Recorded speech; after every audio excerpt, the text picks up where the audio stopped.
Mi Chao menjerit sekeras-kerasnya, tetapi jeritannya jauh lebih lemah daripada sebelumnya bukan karena dia tidak ingin berteriak, tetapi karena dia telah disiksa dan tidak punya kekuatan lagi untuk berteriak.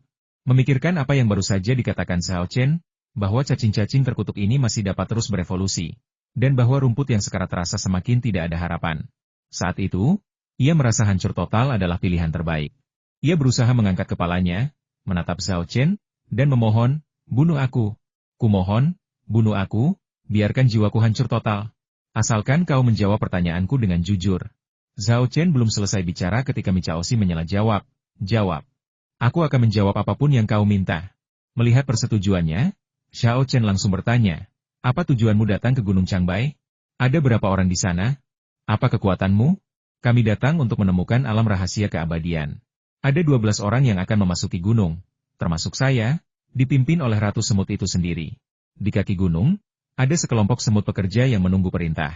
Setiap orang yang memasuki gunung setidaknya berada di tahap tenang kultivasi, dan 2 diantaranya bahkan telah mencapai tahap bigu. Adapun tingkat kultivasi Ratu Semut, hal itu masih menjadi misteri. Tidak ada yang tahu persis tingkat kultivasinya. Mi Chao berbicara cepat, ingin menjawab pertanyaan Zhao Chen secepat mungkin sehingga dia dapat terbebas dari kesulitannya lebih cepat. Hauli tersentak ada juga 8 ahli di tahap tenang, 2 di tahap bigu, dan seorang Ratu Semut yang kekuatannya masih misteri. Ya ampun, apakah benar-benar perlu sekuat ini? Yingji dan Cheng Haoyu keduanya memiliki ekspresi yang sangat tidak menyenangkan. Di antara kelompok ini, Zhao Chen adalah yang terkuat, tetapi ia baru berada di tahap awal alam keheningan.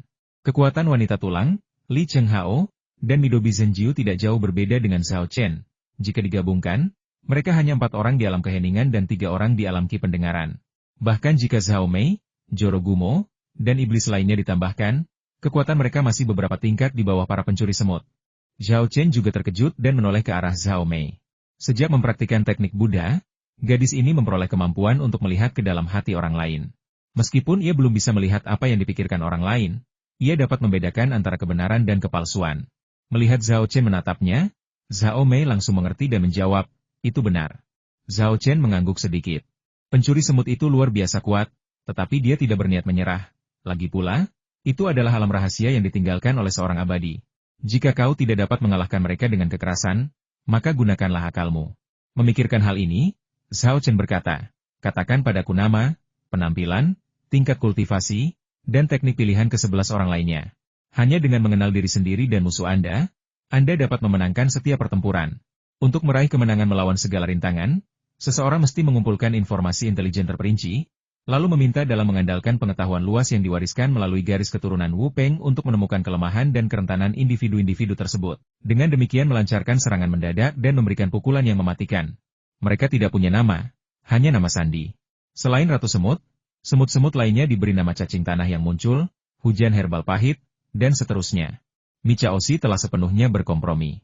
Tanpa ragu sedikit pun, ia mengungkapkan semua yang ia ketahui tentang kelompok rekannya, termasuk nama kode, penampilan, tingkat kultivasi, dan teknik pilihan mereka. Zhao Chen mengeluarkan ponselnya dari cincin penyimpanannya, menyalakan fungsi perekaman, dan merekam semua yang dikatakannya agar tidak ada yang terlupakan. Cheng Haoyu mengerutkan kening dan berkata, cacing tanah muncul, ramuan pahit muncul, nama-nama kode ini terlalu aneh, bukan? Ini adalah nama-nama 72 pentat.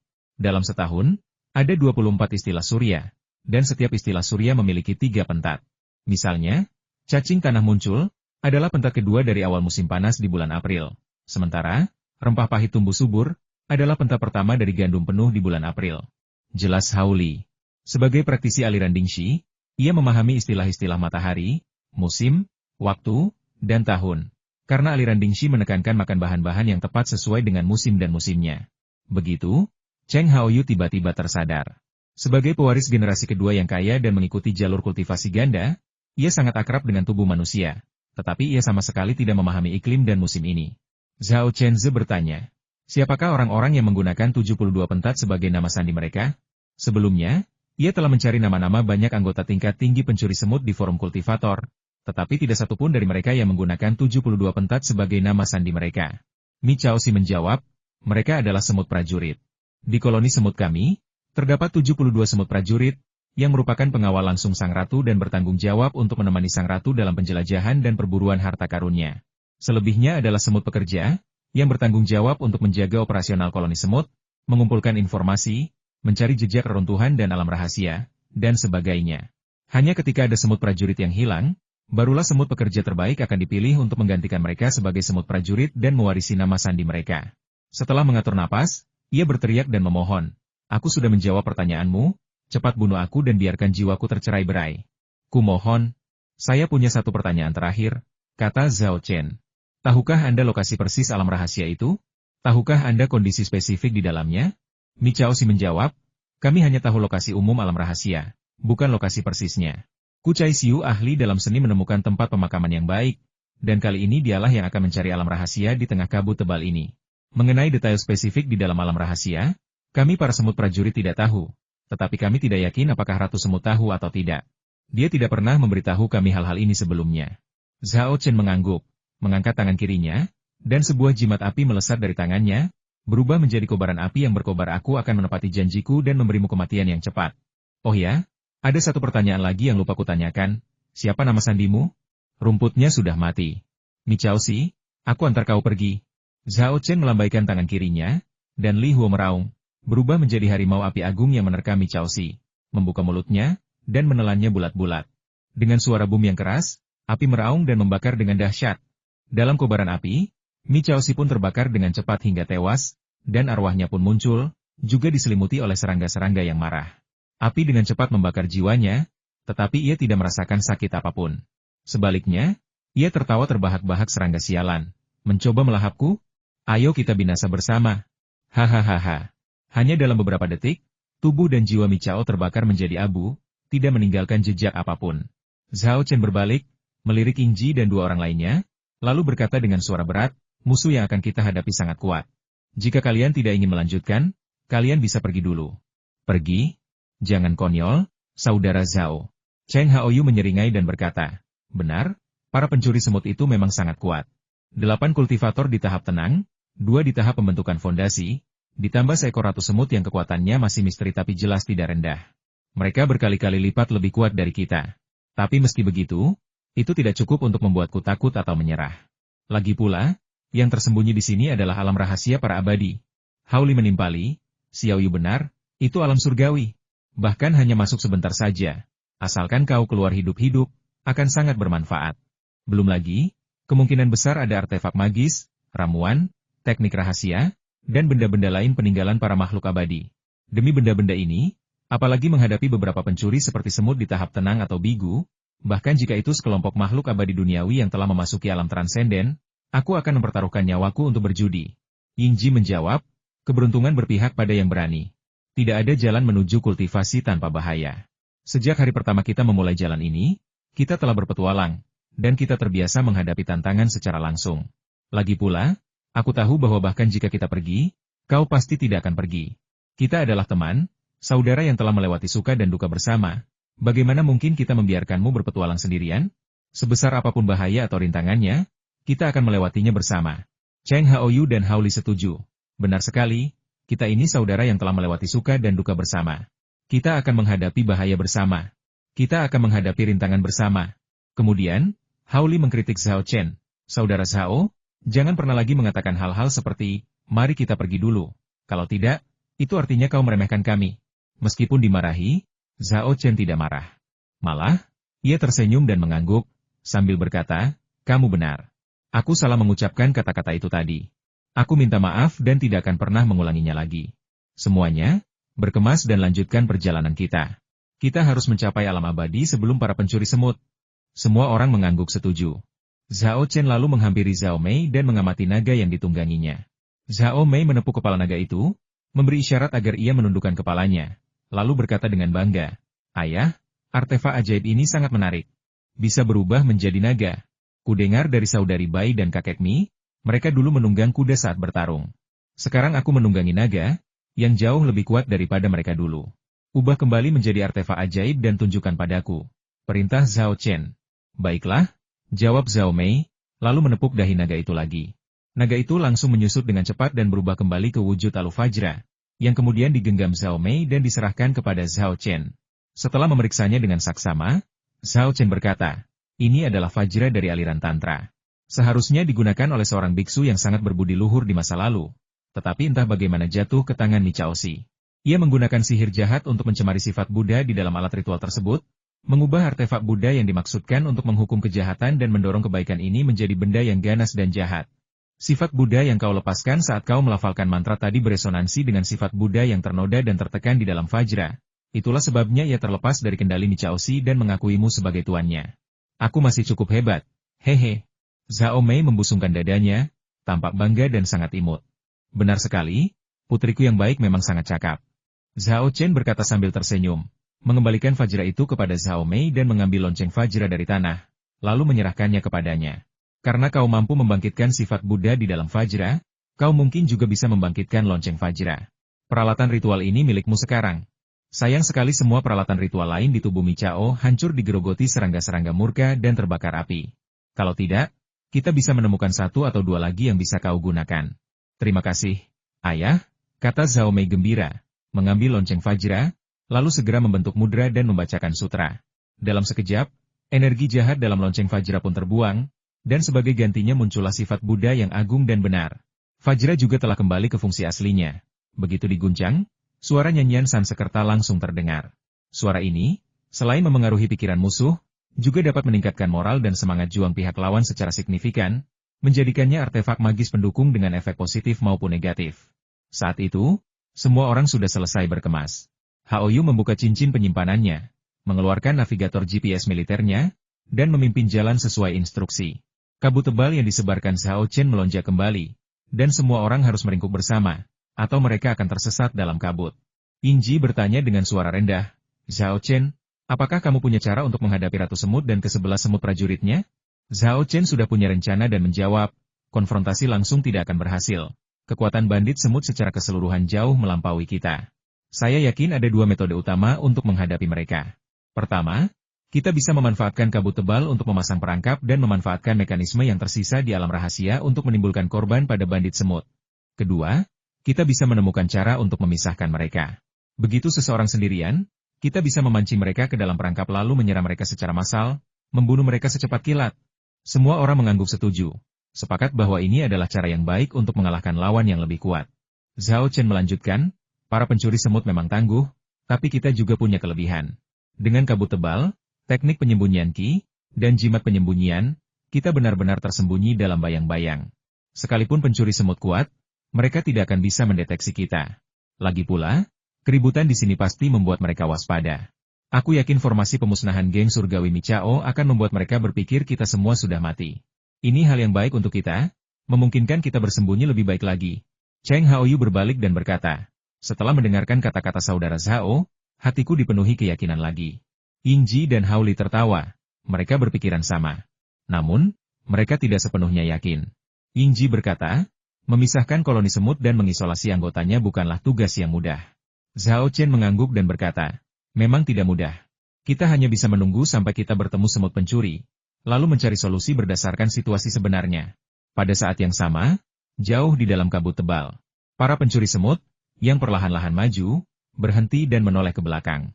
Meskipun yang mereka lihat hanyalah kabut putih tebal, mereka mendengar ledakan di kejauhan dan merasakan fluktuasi energi yang kuat. Fluktuasi energi ini, cek-cek. Michaoshi benar-benar mengerahkan seluruh kemampuannya, bahkan membentuk formasi pemusnahan abadi geng surgawi di tepi sungai sana. Formasi pemusnahan geng surgawi yang dibentuk oleh Michaoshi bahkan lebih kuat dan ganas. Bahkan jika orang yang datang adalah makhluk abadi duniawi, dia pasti akan mati. Benar sekali, semua penyusup ini pasti sudah mati sekarang. Bukan hanya pencuri semut seperti Earthworm dan Bitter Herb Show yang membahas hal ini, tetapi bahkan Ratu Semut Misterius, yang mengenakan kerudung, pun berpikiran sama. Setelah merenung sejenak, Ratu Semut memberi instruksi, cacing tanah, pergilah dan hubungi Michaoshi. Katakan padanya jika semua penyusup sudah mati, jangan tinggal di sana lagi. Ayo bergabunglah dengan kami segera. Dengan formasi pembasmian abadi geng surgawi, bahkan jika ada lebih banyak penyusup, mereka pasti akan mati. Michaoshi pandai mengatur dan menghancurkan formasi. Setelah kita menemukan lokasi pasti alam rahasia itu, akan ada lebih banyak tempat di mana kita akan membutuhkan bantuannya. Baik, Pak. Cacing tanah itu mengangguk dan membungkuk, menerima perintah itu. Kemudian ia mengeluarkan walkie-talkie militer buatan Amerika dari ranselnya, menyetelnya ke saluran yang telah diatur sebelumnya, dan berseru, rumput maut, segera tanggapi. Ulangi, rumput maut, segera tanggapi. Pada saat ini, Zhao Chen dan yang lainnya belum meninggalkan tepi sungai ketika mereka tiba-tiba mendengar suara cacing tanah muncul dari kabut tebal, yang mengejutkan mereka. Ada orang lain? Seru Hao Li kaget. Cheng Haoyu mendengarkan dengan saksama sejenak lalu berkata, bukan, itu bukan manusia. Itu pasti semacam alat komunikasi, walkie-talkie atau semacamnya. Yingji mengangkat tangannya dan menunjuk ke lereng tempat Mi Chao meninggal. Suara itu datang dari arah itu. Ayo kita lihat, seru Zhao Chen dan memimpin rombongan menuju arah asal suara itu. Meskipun kabut tebal menghalangi pandangan mereka, mereka semua terampil menemukan suara dan segera mencapai lereng, tempat mereka melihat ransel yang ditinggalkan Mi Chao di sana. Di dalamnya ada walkie-talkie, dan suara itu berasal darinya. Aku tidak menyangka pencuri-pencuri ini dilengkapi dengan alat komunikasi. Wajah Cheng Haoyu menjadi muram, dan setelah menggumamkan sesuatu dalam hati, dia menoleh ke Zhao Chen dan bertanya, Saudara Zhao, apa yang harus kita lakukan sekarang? Zhao Chen juga sangat gelisah. Jika mereka tidak merespons, itu pasti akan membuat para pencuri semut waspada, sehingga mereka tidak bisa bersembunyi dan menyulitkan serangan diam-diam. Namun, Mi Chao Si sudah mati, dan mereka tidak bisa meniru suara Mi Chao Si. Jadi mereka tidak bisa merespons meskipun mereka mau. Suara cacing tanah itu terdengar lagi melalui walkie-talkie. Kenapa kau tak menjawab? Rumput kering? Ada apa di sana? Sepertinya kita tidak punya pilihan selain mengekspos diri kita sendiri. Zhao Chen mendesah, hendak menghancurkan walkie-talkie agar tidak terdengar atau diganggu. Namun, tepat saat itu, siluman rubah melesat ke ransel, merogoh walkie-talkie dengan cakar kecilnya, menekan tombol panggil, dan berkata, diterima, diterima, ada apa? Zhao Chen dan yang lainnya tercengang, karena suara siluman rubah itu persis sama dengan suara Mi Chao yang sedang sekarat. Selain itu, dengan gangguan sinyal walkie-talkie, meskipun Ratu Semut dan semut prajuritnya licik dan berhati-hati, mereka tidak akan dapat mendengar masalahnya. Cacing tanah itu menghela napas lega dan bertanya, apa yang kau lakukan? Kau lama sekali menjawabnya. Roh rubah menjawab, saya pergi memeriksa penyusup itu. Ranselnya tergeletak di samping. Cacing tanah itu memarahinya dengan kesal, aku sudah bilang berkali-kali untuk selalu membawa ranselmu, tapi kau tak pernah mendengarkan. Kau letakkan ranselmu kapanpun kau punya kesempatan. Aku sungguh tak mengerti. Barang-barang di dalam ransel ini hanya beberapa puluh kilogram, sama sekali tak berarti bagimu. Kenapa kau selalu malas? Iblis rubah itu tidak tahu identitas pihak lain. Juga tidak tahu hubungan antara Mi Chao Si dan pihak lain, jadi ia tergagap, tidak tahu harus menjawab apa. Untungnya, cacing tanah tidak menyadari ada yang salah, dan Ratu Semut pun datang menyelamatkannya. Saat itu juga cacing tanah, langsung saja ke intinya, berhenti bicara omong kosong. Ya. Cacing tanah itu berulang kali setuju, tak berani lagi berbasa-basi, dan berkata, Ratu Semut menyuruhku memberitahumu bahwa karena kau sudah membentuk formasi pemusnahan geng surgawi, jangan tinggal di sana. Cepat menyusul kami berdasarkan pembagian lokasi langsung di GPS. Setelah kami menemukan alam rahasia itu, akan ada banyak tempat di mana kau akan dibutuhkan untuk berkontribusi. Baik, aku akan segera datang, jawab siluman rubah. Setelah panggilan berakhir, semua orang menghela napas lega. Zhao Chen memuji, rubah ekor 9, kau benar-benar hebat kali ini. Saat kita kembali, aku akan membantumu menyembuhkan lukamu. Oh, ngomong-ngomong, bagaimana kau bisa menirukan suara rumput yang layu dengan begitu sempurna?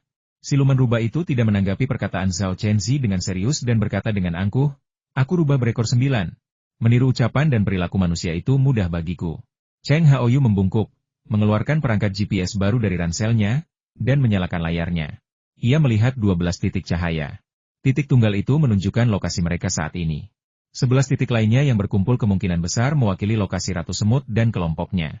Setelah mengeluarkan GPS-nya dan membandingkannya dengan lokasi, Cheng Haoyu berseru dengan ekspresi serius, ini gawat. Para pencuri semut sekarang sudah sangat dekat dengan alam abadi. Apa? Hao Li mencondongkan badan untuk melihat, dan benar saja, lokasi para pencuri semut dan kelompoknya hanya 50 atau 60 mil jauhnya dari alam rahasia abadi, dan mereka bisa ditemukan kapan saja oleh para pencuri semut. Yingji berkata dengan wajah muram, Kucai Xiu benar-benar hebat. Dia bahkan menggunakan seni menemukan urat nadi naga dan menjelajahi gua untuk mempersempit area pencarian selangkah demi selangkah. Ini akan merepotkan. Zhao Chen berkata, kita harus melenyapkan Kucai Xiu. Kalau tidak, kita tidak akan punya waktu untuk memasang jebakan di dalam dan di luar alam rahasia. Tanpa jebakan, jika kita melawan pencuri semut ini secara langsung dengan kekuatan kita, hasilnya akan sangat tragis. Semua orang mengangguk setuju. Dengan kekuatan mereka, jika mereka berhadapan langsung dengan para pencuri semut, hasilnya bukan hanya tragis, tetapi kehancuran total. Namun, seberapa mudahkah menyingkirkan Kucai Xiu? Yingji menghela napas dan berkata, Kucai Xiu selalu bersama pencuri semut lainnya, dan misinya adalah menemukan alam rahasia. Bahkan jika kita membuat keributan, Ratu Semut tidak akan mengirimnya untuk mengintai. Hampir mustahil untuk membunuhnya. Zhao Chen juga tengah berpikir keras. Tiba-tiba tatapannya tertuju pada siluman rubah, dan matanya berbinar saat dia mendapat ide itu masih mungkin. Bagaimana caranya? Yingji dan dua orang lainnya bertanya hampir serempak. Zhao Chen berkata dengan suara berat, ambil mantel kulit manusia, menyamar sebagai Mi Chaoxi, menyusup ke kelompok bandit semut, dan memanfaatkan kesempatan untuk menyergap Kucai Xiu, membunuhnya dalam satu pukulan. His! Semua orang tersentak serempak. Bukankah ini terlalu berbahaya? Zhao Chen menjawab, tidak ada usaha, tidak ada hasil. Yingji mengerutkan kening dan berkata, memang mungkin untuk menyamar sebagai Mi Chaoxi dengan kulit manusia, tetapi suara dan temperamennya tidak dapat ditiru. Zhao Chen menunjuk siluman rubah dan berkata, bukankah ada rubah berekor 9? Aku akan mengenakan jubah kulit manusia dan membawa rubah berekor 9 itu bersamaku. Saat aku membuka mulut, ia akan berbicara. Selama kita berkoordinasi dengan baik, tak seorang pun akan bisa mengatakan apapun. Lagi pula, meskipun kultivasi rubah berekor 9 telah menurun, kemampuannya untuk menipu dan menyihir orang masih ada. Seharusnya tidak menjadi masalah untuk mengubahnya menjadi seseorang dengan aura yang sama dengan Mi Chaoxi. Benar? Rubah berekor 9? Iblis rubah itu tidak menjawab pertanyaan Zhao Chen, malah berteriak ketakutan. Apa katamu? Kau ingin menyamar sebagai Mi Chaoxi dan menyusup ke kelompok bandit semut? Dan kau bahkan mengajakku? Apa kau gila? Siapapun di antara mereka lebih kuat darimu. Jika kau ketahuan, mereka akan menghancurkanmu sampai berkeping-keping. Kalau kau mau mati, lakukan saja sendiri. Jangan menyeretku bersamamu, aku masih ingin hidup. Zhao Chen meraih iblis rubah itu dan mengangkatnya. Lalu berkata, kalau aku mati, apa kau pikir kau bisa selamat? Jangan lupa, kita sudah menandatangani kontrak jiwa. Dan kau sangat lemah sekarang. Kalau terjadi sesuatu padaku, kau pasti mati. Iblis rubah itu awalnya tertegun. Lalu raut wajahnya berubah sangat buruk. Ia berkata dengan suara gemetar karena terisak-isak, ah, sialan, ini benar-benar mengerikan. Bagaimana mungkin aku menandatangani kontrak jiwa dengan orang bodoh sepertimu? Jika aku menandatangani kontrak dengan anggota keluarga Ying, aku tidak perlu khawatir tentang semua ini. Yingji buru-buru melambaikan tangannya dan berkata, kami anggota keluarga Ying tidak berani menandatangani kontrak jiwa denganmu. Bercanda? Iblis rubah ini sangat licik dan berbahaya. Dia bahkan bisa memanipulasi kontrak jiwa. Jika orang yang menandatangani kontrak jiwa dengannya saat itu benar-benar anggota keluarga Ying, mereka pasti sudah hancur total. Sampai hari ini, Yingji masih gemetar ketakutan setiap kali mengingat kejadian saat itu. Zhao Chen mengangkat tangannya dan menepuk dahi si rubah iblis, sambil memaki, sudahlah, cukup omong kosongnya. Jawab pertanyaanku dengan jujur. Bisakah kau membiarkanku memakai kulit manusia dan bersikap seperti Mi Chaoxi? Setan rubah berkata dengan wajah sedih, itu mungkin, tapi... Zhao Chen menyela. Berkata, kalau memungkinkan, ya sudah. Tak ada kata, tetapi. Ikutlah denganku dalam perjalanan ini, dan saat kita kembali, aku tak hanya akan menyembuhkan lukamu, tapi juga akan membantumu memulihkan kekuatanmu sebelum kau gagal dalam ujianmu. Namun, siluman rubah tidak percaya bahwa dirinya mempunyai kemampuan itu dan menjawab, siapapun bisa membuat janji kosong. Zhao Chen terkekeh dan berkata, baiklah, kalau kau tidak percaya padaku, setidaknya kau harus percaya pada alam abadi, kan? Ada ramuan di sana yang bisa mengubah Li Chen Hao dari beruang hitam biasa menjadi Raja Iblis. Kalau kita bisa menemukan yang seperti itu lagi di alam abadi, aku akan menghadiahimu. Bagaimana? Benarkah? Mata kecil si iblis rubah langsung berbinar. Ia sangat berbeda dari Li Chen Hao. Ia memiliki garis keturunan dewa iblis kuno, termasuk generasi iblis KN, jauh melampaui orang biasa seperti Li Chen Hao. Jika ia benar-benar bisa mendapatkan pil ajaib, ia bisa memanfaatkannya secara maksimal. Bahkan mungkin menyembuhkan luka-lukanya sepenuhnya dan mendapatkan kembali kekuatannya sebagai iblis surgawi. Tentu saja itu benar. Zhao Chen langsung setuju. Yakin bahwa begitu ia melihat eliksir tersebut, lembar informasi akan memberikan formula dan metode penyiapan yang spesifik. Dengan formula dan metode yang sudah dikuasai, apa gunanya satu atau dua eliksir? Setan rubah ragu-ragu. Zhao Chen menambah panasnya api saat ini, coba pikirkan lagi. Jika kita tidak bisa membunuh Kucai Xiu, para pencuri semut mungkin akan segera mencapai alam abadi. Bahkan jika kita bisa masuk sebelum mereka, akan sulit untuk mengambil ramuan itu di bawah hidung mereka, kan? Iblis rubah itu telah membulatkan tekadnya dan mengangguk penuh semangat. Kau benar, kita harus membunuh Kucai Xiu secepat mungkin. Keberuntungan berpihak pada yang berani, jadi aku akan pergi bersamamu. Tapi, apa kau benar-benar yakin bisa membunuh Kucai Xiu di depan begitu banyak pencuri semut yang kuat? Dan orang ini bahkan lebih kuat darimu, karena sudah mencapai tahap akhir alam pelestari Jing. Bibir Zhao Chen melengkung membentuk senyum puas. Kekuatan Kucai Xiu memang lebih tinggi dariku. Tetapi teknik penguasa lima naga miliknya memiliki kekurangan. Selama kita memanfaatkan kekurangan ini, membunuhnya akan sangat mudah. Apa? Teknik penguasa lima naga punya kekurangan? Benarkah? Teknik penguasa lima naga adalah teknik yang sangat ampuh dalam aliran Feng Shui. Mampu menyerap energi spiritual di urat nadi bumi untuk digunakan sendiri. Aku belum pernah mendengar teknik ini punya kelemahan. Ya, meskipun teknik penguasa lima naga punya kekurangan, mungkin kekurangannya kecil, tidak cukup fatal, kan? Yingji dan dua orang lainnya sangat terkejut. Zhao Chen menjawab, teknik penguasa lima naga adalah metode kultivasi yang menyerap dan menyimpan energi spiritual di dalam 5 organ dalam untuk memurnikan ramuan batin. Saat mengaktifkan teknik ini untuk melawan musuh, kelima organ dalam akan berada dalam kondisi kelebihan beban. Selama Anda dapat menemukan titik akupuntur yang sesuai di meridian kelima organ dalam saat ini, Anda dapat menyebabkan energi spiritual kultivator bocor keluar, menempatkan mereka dalam kondisi kelelahan sementara. Dalam kondisi ini, bahkan jika Kucai Xiu jauh lebih kuat dariku, membunuhnya akan semudah membalikan telapak tanganku. Jika orang lain yang mengatakan ini, Yingji dan yang lainnya pasti tidak akan mempercayainya. Namun karena itu Zhao Chen, mereka mau tidak mau harus mempercayainya. Lagi pula, Zhao Chen telah membuktikan kemampuannya berkali-kali sebelumnya. Ia mampu menemukan kekurangan dan menyempurnakan berbagai teknik rahasia serta metode kultivasi. Sepertinya kekurangan yang ia sebutkan dalam teknik penguasa lima naga mungkin juga benar. Meskipun teknik penguasa lima naga memang memiliki kekurangan, kerumunan itu tetap merasa gelisah dan bertanya lagi. Tidak sulit untuk membuat Kucai Xiu mengaktifkan tekniknya untuk bertarung. Tetapi bisakah kau secara akurat menemukan titik akupuntur di meridian kelima organ dalam? Selain itu, setelah membunuh Kucai Xiu, bagaimana kau akan melarikan diri? Aku sudah punya rencana. Kita akan melakukannya dengan cara ini. Zhao Chen menjelaskan rencananya kepada semua orang sambil mengeluarkan bahan-bahan untuk menggambar pakaian luar berbahan kulit manusia. Setelah mendengarkan, semua orang saling memandang, semua merasa bahwa meskipun rencana Zhao Chen sangat berani, rencana itu juga sangat layak. Bagaimana menurutmu? Cheng Haoyu bertanya pada Yingji dan Hao Li. Kelihatannya bisa dilakukan, tapi agak berbahaya, kata Hao Li. Ekspresi Yingji sangat serius saat ia berkata dengan suara berat, aku juga berpikir begitu. Namun, seperti yang baru saja dikatakan Zhao Chen, tak ada usaha, tak ada hasil. Jika kita tidak melenyapkan Kucai Xiu, para pencuri semut akan segera menemukan alam abadi, yang akan sangat merugikan kita. Hanya dengan melenyapkannya, kita dapat memperlambat laju para pencuri semut, sehingga kita dapat memasang perangkap dan mekanisme, menjelajahi alam, dan mengulur waktu. Jadi, risiko ini layak diambil. Jika sesuatu yang tak terduga terjadi dan Zhao Chen dalam bahaya, kita akan mempertaruhkan nyawa untuk menyelamatkannya. Hao Li dan Cheng Haoyu mengangguk berbarengan. Karena semua orang menganggap rencanaku layak, mari kita lanjutkan. Sambil berbicara, Zhao Chen sudah selesai menggambar mantel kulit manusia. Dia telah menggambar mantel kulit manusia berkali-kali dan sudah sangat terampil. Selain itu, kemampuannya jauh lebih unggul dari sebelumnya, sehingga kecepatan menggambar mantel kulit manusia pun jauh lebih cepat. Setelah mengenakan kulit manusia, Zhao Chen berubah menjadi Michao Xi, tampak sangat berbeda dari orang aslinya. Bagaimana? Mirip denganku? Zhao Chen berbalik memamerkan penampilan barunya dan bertanya sambil tersenyum.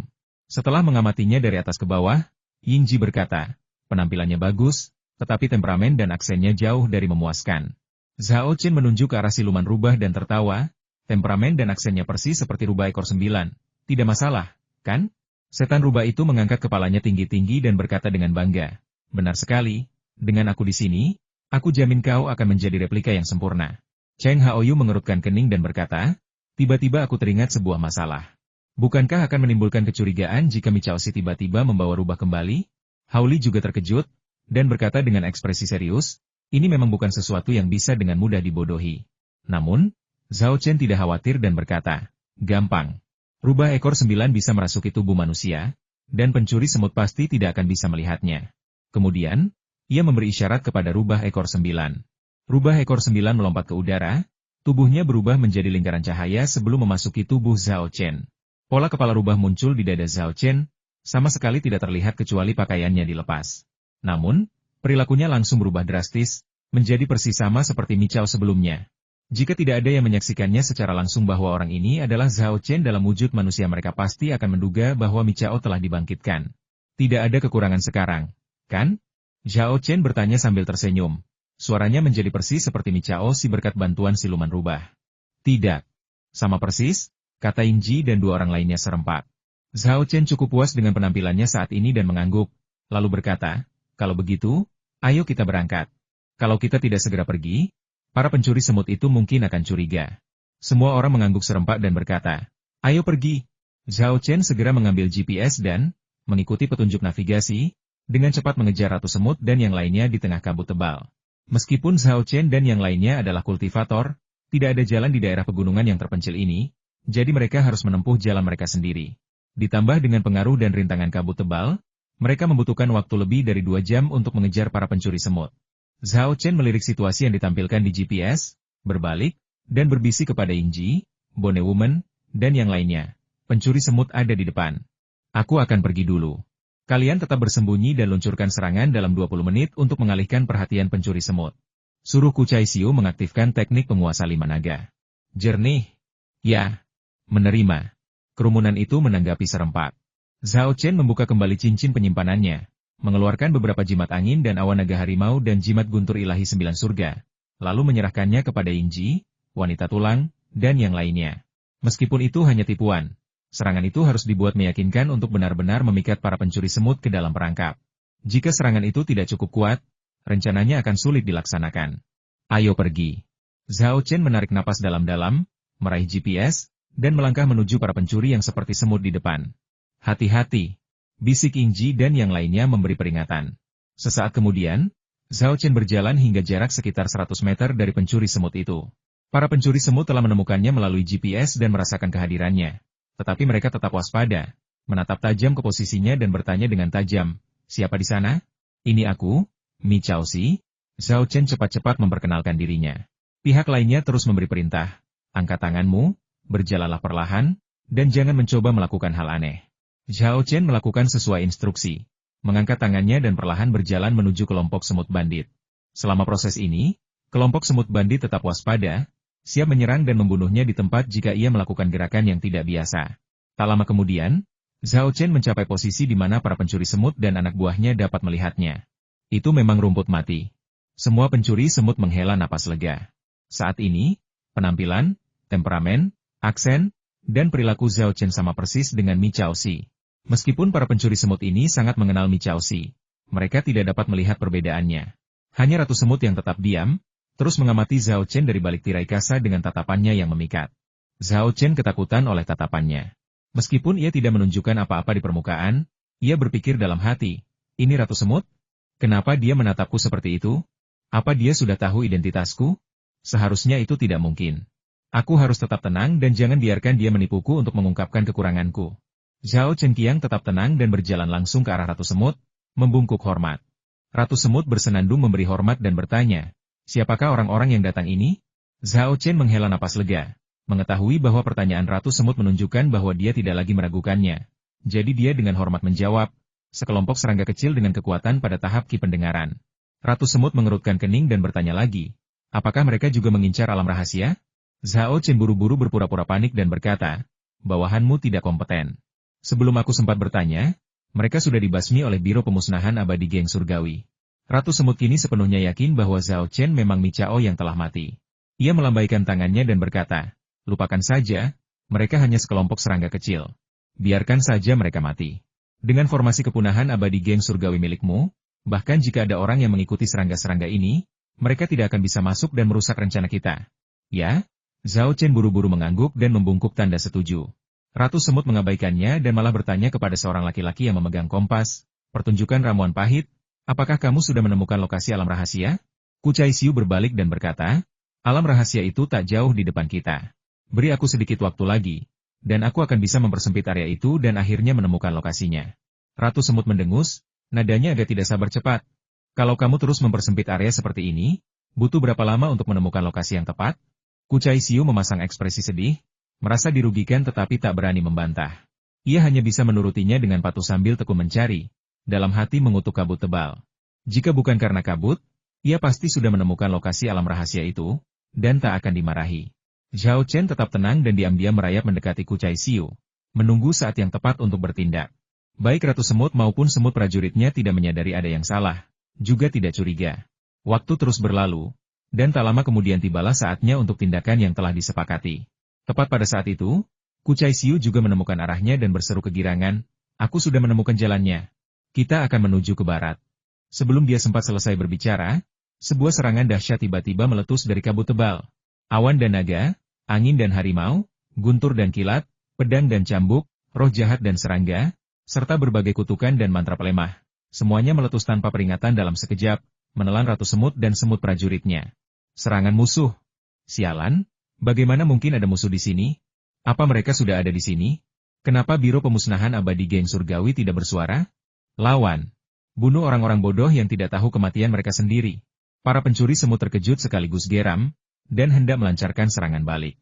Zhao Chen telah menatap Kucai Xiu, dan ketika dia melihatnya secara tidak sadar mengaktifkan teknik aura penguasa lima naga, kilatan pembunuh melintas di matanya sekarang. Pindai pertunjukan ramuan pahit dan temukan titik akupuntur teknik penguasa lima naga. Zhao Chen segera memberikan instruksi kepada dalang di dalam hatinya. Dalam waktu kurang dari sedetik, nama 5 titik akupuntur muncul di matanya Tai Chong, Xiaofu, Shang Qiu, He Gu, dan Yong Quan. 4 titik pertama mudah diatasi, karena titik akupuntur Yong Quan terletak di telapak kaki dan tidak mudah dijangkau. Namun, setelah Zhao Chen menguasai kendali pedang, ia dapat menggunakannya untuk memanipulasi jarum perak agar terbang ke sol sepatunya dan mengebornya. Tanpa menunda, Zhao Chen segera mengambil tindakan. Petir menyambar dari ujung jarinya, membentuk meriam elektromagnetik kecil. 5 jarum perak yang dipegangnya langsung melesat keluar dengan suara mendesing. Di bawah pengaruh teknik kendali pedang, jarum-jarum itu menjadi sangat lincah, seolah-olah hidup kembali, dan melesat menuju 5 titik akupuntur di tubuh Kucai Xiu. Perhatian Kucai Xiu sepenuhnya terfokus pada menghadapi serangan musuh, dan ia sama sekali tidak menyadari bahwa rekannya sebenarnya adalah seorang mata-mata. Terlebih lagi, Zhao Chen berada sangat dekat dengannya, sehingga ia bahkan tidak sempat bereaksi, apalagi menghindar, sebelum 5 jarum perak menusuk titik akupunturnya. Kucai Xiu terkejut ketika mendapati energi spiritualnya mengalir deras dari tubuhnya. Dalam sekejap mata, ia menjadi sangat lemah dan tak berdaya. Apa yang terjadi? Kenapa aku jadi seperti ini?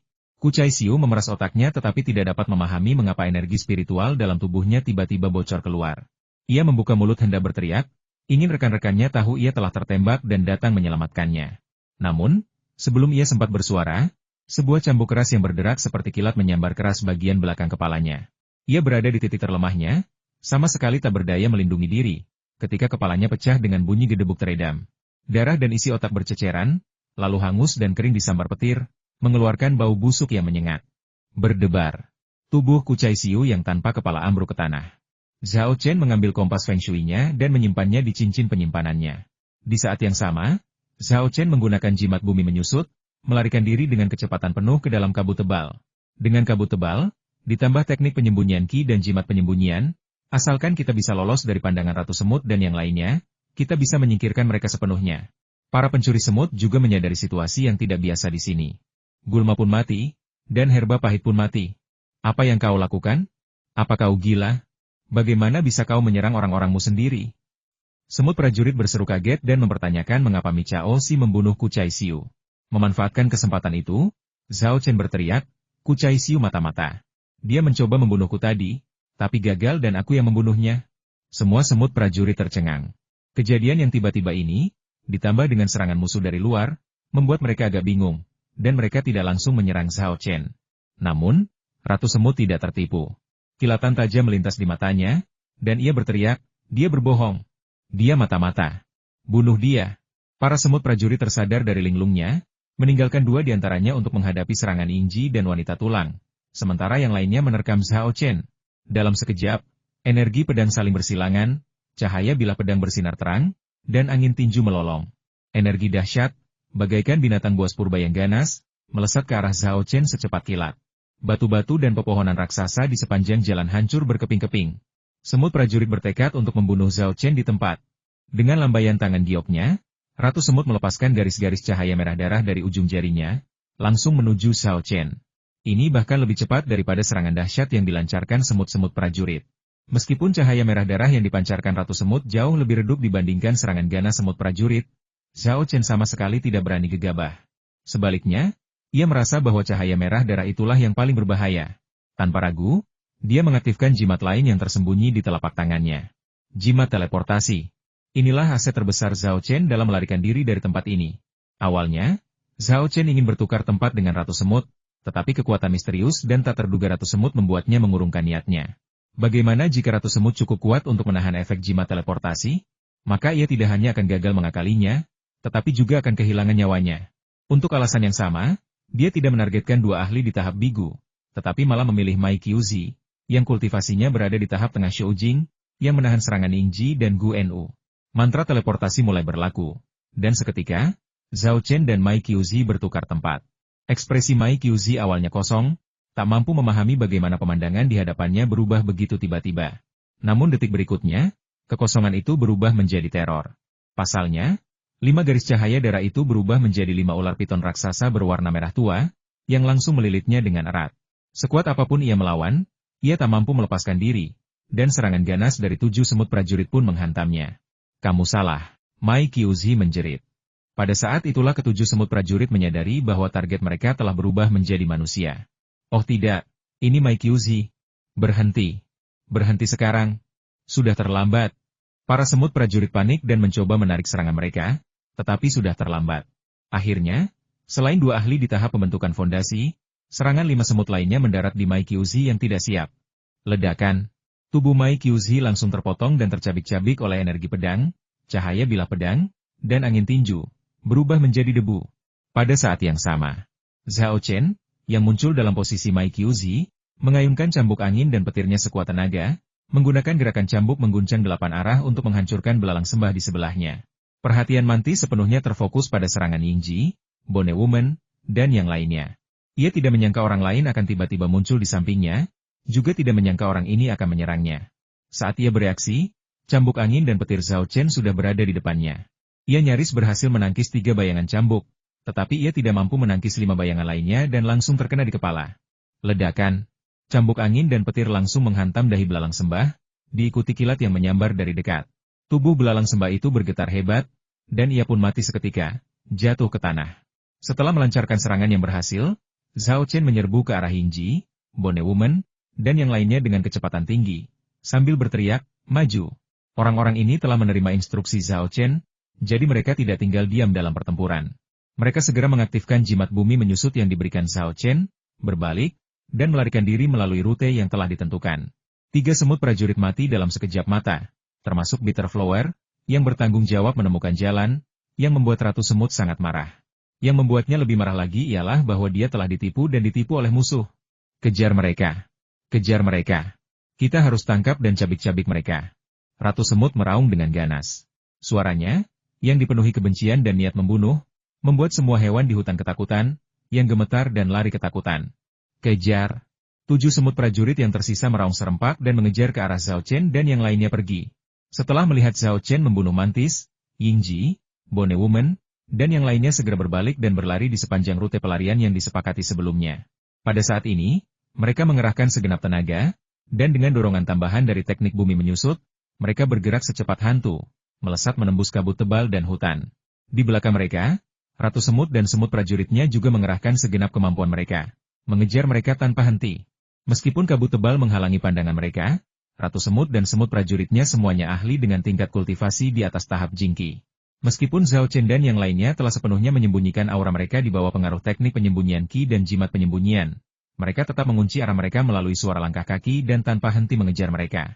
Namun, situasi ini sesuai dengan harapan Zhao Chen, jadi tidak ada tanda-tanda kepanikan di wajah mereka. Kita sudah sampai. Ini dia. Seru Cheng Haoyu, yang berada di depan rombongan dengan GPS, cepat-cepat dengan suara pelan setelah melihat jejak yang tertinggal di pohon.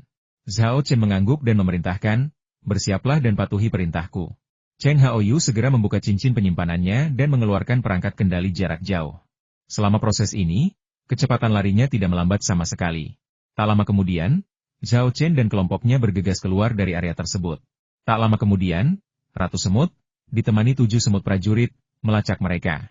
Para pencuri semut menggunakan suara langkah kaki mereka untuk menentukan lokasi Zhao Chen, dan Zhao Chen melakukan hal yang sama. Pada saat itu, ketika Zhao Chen menyadari bahwa para pencuri semut dan anak buahnya telah memasuki area tempat mereka melakukan penyergapan, ia pun segera memberi perintah ledakan. Cheng Haoyu segera menekan tombol kendali jarak jauh. Ledakan. Ledakan dahsyat langsung terjadi di sekitar Ratu Semut dan 7 semut prajuritnya. Dalam sekejap, percikan api beterbangan, batu-batu berhamburan, dan pohon-pohon raksasa patah terbelah dua atau tumbang. Ratu Semut dan 7 semut prajuritnya bereaksi cepat, berusaha melarikan diri dari zona ledakan saat ledakan terjadi. Namun, lokasi mereka berada tepat di pusat ledakan. Melarikan diri tidaklah mudah. Tak punya pilihan lain, mereka mengaktifkan kekuatan dan memanggil artefak magis mereka, dengan paksa menahan ledakan dahsyat itu. Dengan kata lain, tingkat kultivasi mereka cukup tinggi. Jika sedikit lebih rendah, ledakan dahsyat ini akan merenggut nyawa mereka. Ketika asap menghilang dan puing-puing serta debu mengendap, ketujuh semut prajurit berada dalam kondisi yang mengerikan. Semuanya terluka, tetapi tidak ada yang mati dalam ledakan itu. Terlebih lagi, luka mereka tidak serius. Hanya satu semut prajurit yang malang karena berdiri di lokasi ledakan dan terluka parah. Satu-satunya yang tidak terluka adalah Ratu Semut. Pada saat ledakan terjadi, dia memanggil artefak magis yang memblokir semua kekuatan ledakan, meninggalkannya tanpa cedera dan bahkan tanpa membuat pakaiannya kotor. Namun, karena gangguan akibat ledakan, Zhao Chen dan kelompoknya sudah berlari cukup jauh. Hewan-hewan di hutan pun terkejut dan berhamburan, sehingga semakin menghambat pergerakan mereka. Saat itu, mereka tidak dapat lagi melacak lokasi Zhao Chen dan kelompoknya hanya dengan jejak kaki, sehingga terpaksa menghentikan pengejaran. Serangga terkutuk ini benar-benar memasang perangkap di sini dan mengubur begitu banyak bahan peledak. Saat para pencuri semut menggertakkan gigi dan mengumpat, mereka semua mengalihkan pandangan ke arah Ratu Semut, menunggu perintahnya. Ratu Semut melirik bawahannya yang terluka parah, berlumuran darah, dan memerintahkan, Huan Ximing, lukamu serius. Suruh Huang Guosheng mengobatimu. Terima kasih atas perhatianmu, Ratu Semut. Aku sangat berterima kasih, kata Huan Ximing, berpura-pura terkejut sekaligus senang. Entah rasa terima kasihnya tulus atau pura-pura, ia harus menunjukkan penampilan yang baik. Wang Guosheng menjawab dengan ya, dan segera berlari ke sisi Huan Ximing. Setelah pemeriksaan singkat, ia berkata, semuanya luka luar. Organ dalam tidak terpengaruh. Ini masalah kecil. Segera, ia mengeluarkan pil dari ranselnya, melarutkannya dalam air, dan mengoleskannya ke seluruh tubuh Huan Ximing. Luka-luka yang masih berdarah itu langsung berhenti berdarah dan membentuk koreng. Ratu Semut menunjuk cacing tanah dan memerintahkan, suruh hewan peliharaanmu mencari serangga kecil terkutuk itu. Berani-beraninya mereka bersekongkol melawanku lagi dan lagi. Mereka akan membayarnya dengan nyawa mereka. Baik, Tuan. Jawab cacing tanah dengan hormat, lalu mengeluarkan sangkar serangga dari ranselnya. Kandang serangga ini jauh lebih besar daripada yang dibuat Xiao Chen untuk serangga roh api. Kandang ini penuh lubang dan terlihat sangat aneh dan menyeramkan. Cacing tanah itu meletakkan sangkar serangganya di tanah dan menggumamkan sesuatu dengan nada yang sangat aneh. Sama sekali tidak seperti suara manusia, tetapi lebih seperti suara sejenis serangga. Di tengah suara yang mengerikan ini, puluhan cacing gu dari berbagai jenis merangkak keluar dari kandang serangga dan berbaris di depan cacing tanah, seperti pasukan yang sedang diperiksa.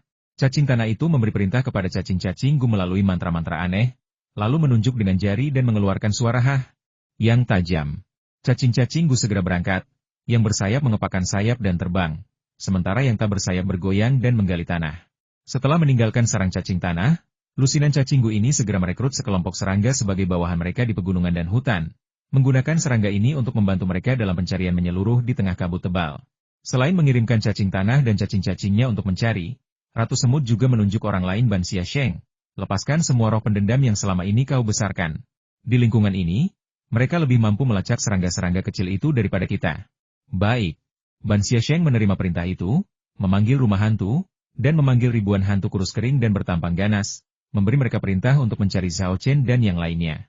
Setelah hantu semut pergi, Ratu Semut berkata dengan suara berat, kalian berdua akan berlomba untuk melihat siapa yang bisa menemukan serangga-serangga kecil itu terlebih dahulu.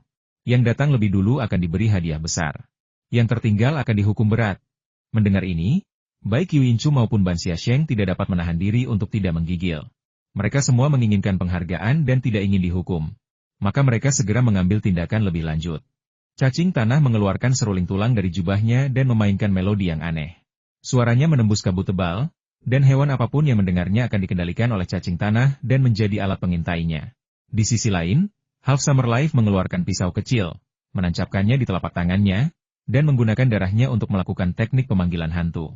Puluhan ribu hantu pengembara muncul di sekitar Ban Xiasheng dan dia mengirim mereka ke kabut tebal di sekitar mereka untuk mencari keberadaan Zhao Chen dan yang lainnya.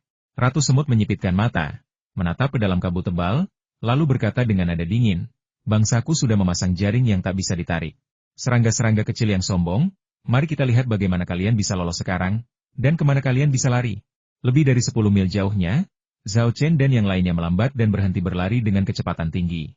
Begitu mereka melambat, langkah kaki mereka nyaris tak terdengar. Bahkan jika Ratu Semut dan anak buahnya berada lebih dari 10 mil jauhnya, atau bahkan dalam radius 100 meter, mustahil untuk menentukan lokasi mereka hanya dengan langkah kaki seperti sebelumnya. Aku penasaran, apakah ledakan tadi membunuh salah satu pencuri semut? Akan lebih baik jika mereka bisa membunuh Ratu Semut mereka. Kata Cheng Haoyu dengan suara rendah sambil memimpin kelompok itu menuju alam rahasia abadi menurut GPS. Yingji membalas dengan kesal, jangan bermimpi. Para pencuri semut itu semuanya berada di atas tahap tenang. Bahan peledak yang kita tanam hanya bisa melukai mereka paling parah. Mustahil membunuh mereka, apalagi Ratu Semut yang tak terduga itu. Zhao Chen mengangguk setuju, lalu berkata, benar. Yang terbaik yang bisa kita lakukan adalah menyingkirkan kejaran pencuri semut dengan ledakan ini. Jangan berharap lebih. Cheng Haoyu menggaruk kepalanya, agak malu, dan berkata, aku hanya bermimpi. Hao Li ingin menggoda Cheng Haoyu, tetapi sebelum ia sempat selesai bicara, raut wajahnya berubah serius. Ia melihat seekor serangga berbentuk aneh terbang keluar dari kabut tebal dan mendarat di depannya. Cacinggu. Ekspresi Hao Li berubah drastis. Meskipun ia seorang kultivator dari sekolah Dingxi, ia berteman dengan Yingji dan sering melihat cacinggu yang dibesarkan oleh Yingji dan keluarga Ying. Ia cukup familiar dengan perbedaan antara serangga biasa dan cacinggu, dan dapat membedakannya hanya dengan sekali lihat. Yingji juga melihat serangga aneh yang menyerupai kalajengking tetapi memiliki sepasang sayap, dan wajahnya langsung muram itu benar-benar cacinggu. Kita ketahuan. Tepat pada saat itu, suara seruling yang dimainkan cacing tanah terdengar di telinga semua orang. Mendengar suara itu, Zhao Chen langsung berseru. Bukan cuma cacinggu. Dengarkan musik seruling ini, efeknya menghipnotis dan memikat. Hewan-hewan di pegunungan dan hutan semuanya telah menjadi mata dan telinga semut. Sebelum ia sempat selesai bicara, ia melihat sekelompok sosok hantu muncul di sekelilingnya dan tak kuasa menahan diri untuk berseru kaget. Ada juga hantu kurir. Astaga, banyak sekali hantu pengembara. Semut-semut itu benar-benar habis-habisan. Cepat, keluar dari sini. Teriak Hao Li. Percuma, kata Zhao Chen dengan sungguh-sungguh. Cacinggu, puma, binatang buas, dan jiwa-jiwa pengembara yang dikendalikan oleh pencuri semut jelas lebih dari itu. Kita sekarang terjebak dalam jaring yang tak terhindarkan. Kemanapun kita lari, pencuri semut akan segera dapat melacak keberadaan kita. Lalu apa yang harus kita lakukan? Apa kita hanya akan menunggu pencuri semut itu menyusul? Tanya Cheng Haoyu cemas. Yingji melihat sekeliling dan berkata dengan suara berat, kita harus menghancurkan semua mata-mata yang dikirim oleh pencuri semut.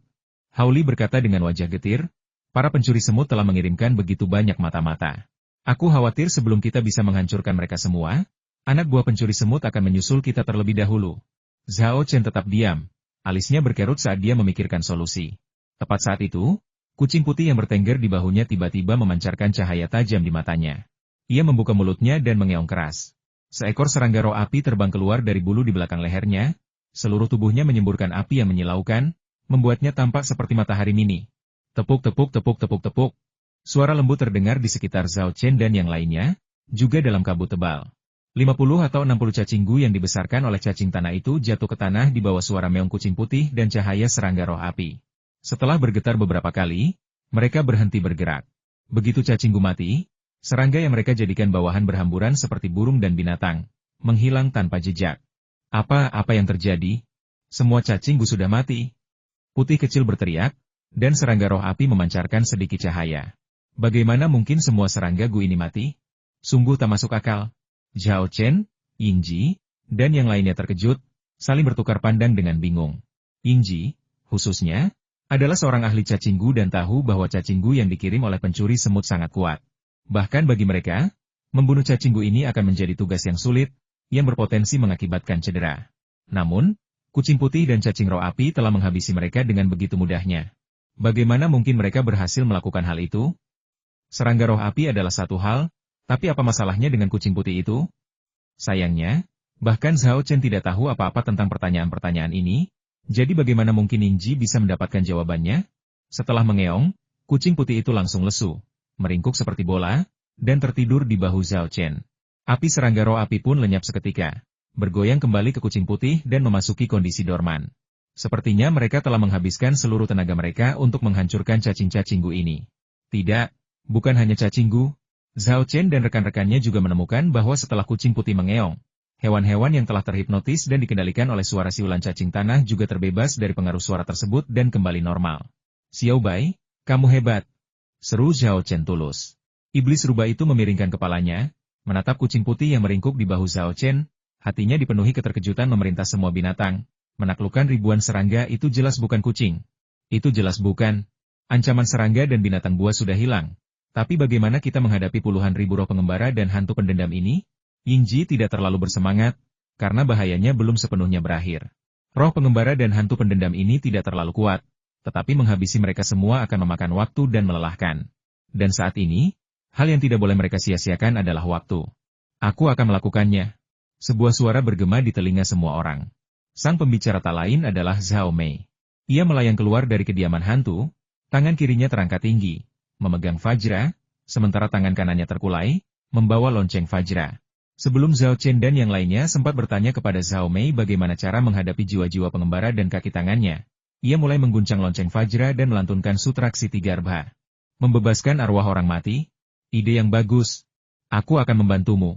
Mata Zhao Chen berbinar, dan ia membentuk mudra Buddha dengan tangannya, melantunkan kitab suci bersama Zhao Mei. Dua sutra nyanyian itu menyatu, dan Qi Zhao Chen mengalir terus-menerus ke tubuh Zhao Mei, sepenuhnya merangsang sifat Buddhisnya. Berdengung. Cahaya keemasan terpancar dari tubuh Zhao Mei. Lalu datang dua lagi, tiga lagi. Dalam sekejap mata, jiwa Zhao Mei bersinar keemasan, bagaikan tubuh keemasan Buddha atau Bodhisattva. Cahaya keemasan ini menjelma menjadi kitab suci Sansekerta di tengah kabut tebal, terbang menuju ribuan jiwa dan hantu yang berkelana, dan menarik mereka ke dalam jiwa mereka. Jiwa-jiwa pengembara yang tak terhitung jumlahnya berhasil lepas dari kendali Ban Xia Sheng selama proses ini, terbebaskan, dan memasuki siklus reinkarnasi. Bahkan sebagian besar hantu yang dikurung Ban Xia Sheng pun terbebas, 40 atau 50 sisanya menolak untuk pergi, berlutut di tanah, dan memuja Zhao Mei sebagai guru mereka, bersedia menjadi bawahannya. Dengan demikian krisis dapat dihindari. Belum lagi Yingji dan yang lainnya, bahkan Zhao Chen pun merasa tidak percaya. Sungguh tidak terduga bahwa, tanpa menyadarinya, White Cat dan Zhao Mei telah tumbuh ke tingkat yang begitu mengagumkan. Anak baik, aku tak pernah menyangka kau akan tumbuh menjadi sehebat ini. Bagus sekali. Ayah sangat bangga padamu. Zhao Chen mengangkat tangannya dan mengacak-acak rambut Zhao Mei, menghujaninya dengan pujian. Cahaya keemasan di tubuh Zhao Mei pun sirna, dan ia kembali ke wujud hantu. Tetapi ia jelas tidak lagi bersemangat, menguap berulang kali dan berkata, "Ayah, aku sangat lelah. Kamu sebaiknya kembali ke kediaman hantu dan beristirahat," desak Zhao Chen, wajahnya penuh kekhawatiran. Zhao Mei mengangguk, "Baiklah, aku mau tidur." Hati-hati. Kemudian, benda itu berkedip dan berubah menjadi cahaya hitam, menghilang ke dalam kediaman hantu itu. Meskipun masalah itu sudah selesai, Cheng Haoyu dan Hao Li masih merasa sulit untuk mempercayainya. Kami benar-benar tidak menyangka Zhao Mei benar-benar bisa mengeluarkan ribuan hantu dari kematian begitu saja. Yingji adalah seorang praktisi aliran sihir, jadi dia lebih tahu tentang hal semacam ini daripada Cheng Haoyu dan Hao Li. Setelah menatap mereka berdua dengan pandangan meremehkan, dia berkata, "Apa yang kalian tahu? Zhao Mei memiliki sifat Buddha dan kepribadian spiritual yang sangat istimewa. Dengan bantuan artefak ajaib dan Zhao Chen, tidak mengherankan jika dia baru saja berubah menjadi Ksitigarbha Bodhisattva, yang mampu membebaskan ribuan hantu. Namun, sungguh menakjubkan bahwa Zhao Mei telah berkembang ke tingkat ini hanya dalam beberapa bulan." Cheng Haoyu dan Hao Li mengangguk berulang kali. Keduanya merasa bahwa pertumbuhan Zhao Mei sungguh luar biasa. Dibandingkan dengannya, mereka sungguh menyedihkan. Zhao Chen tak memberi mereka kesempatan untuk mendesak, "Kita harus segera pergi dari sini. Meskipun krisis telah berlalu, para pencuri semut tahu lokasi kita saat ini. Jika kita tidak segera pergi, akan sulit untuk kabur begitu mereka menyusul." Yingji dan dua orang lainnya mengangguk setuju, sambil berkata, "Benar sekali, ayo pergi, ayo cepat." Kelompok itu segera berangkat, segera meninggalkan daerah itu dan menuju lokasi alam abadi. Sementara itu, di lokasi pencuri semut, cacing tanah dan akar pinelia, hampir bersamaan, berseri-seri kegirangan dan berseru serempak, "Lapor ke Ratu Semut, aku sudah menemukan lokasi serangga-serangga kecil itu." Kemudian, keduanya mulai berdebat, "Aku yang menemukannya lebih dulu. Aku yang menemukannya. Aku yang menemukannya." Tak ada jalan lain. Ratu Semut telah berkata bahwa siapapun yang menemukannya pertama kali akan diberi hadiah dan siapapun yang menemukannya kemudian akan dihukum. Tak satu pun dari mereka ingin dihukum. Jadi wajar saja mereka harus berdebat tentang hal itu. Ratu Semut mengamuk dan meraung. "Waktu macam apa ini untuk berdebat? Apa kau pikir aku akan menghukum kalian berdua sekarang juga? Apa kau berdiri di sana? Tunjukkan jalan dan bawa kami ke sana untuk membasmi serangga-serangga kecil itu." Earthworm dan Half Summer dimarahi habis-habisan, sambil berpikir, "Kalau kalian tidak bilang menemukan target duluan akan dapat hadiah dan dihukum belakangan, apa kita bakal berdebat seperti ini?" Tentu saja, mereka tak berani mengucapkan kata-kata itu keras-keras, dan hanya bisa patuh menerima perintah itu dan bergegas memimpin jalan. Ia baru saja melangkah beberapa langkah ketika ekspresi cacing tanah itu berubah drastis. Ia berteriak, "Oh tidak! Cacing-cacing Guku telah dibasmi semua oleh serangga-serangga kecil ini. Bagaimana mereka bisa melakukan itu? Cacing-cacing Guku tidak hanya ganas, tetapi juga tersebar di berbagai lokasi dalam kabut tebal. Bagaimana mungkin mereka membasmi semuanya sekaligus? Apa yang sebenarnya terjadi di sana?" Dan binatang-binatang yang kukendalikan dengan musik serulingku juga kehilangan kendali. Dan tidak ada pesan balasan. Apa yang terjadi?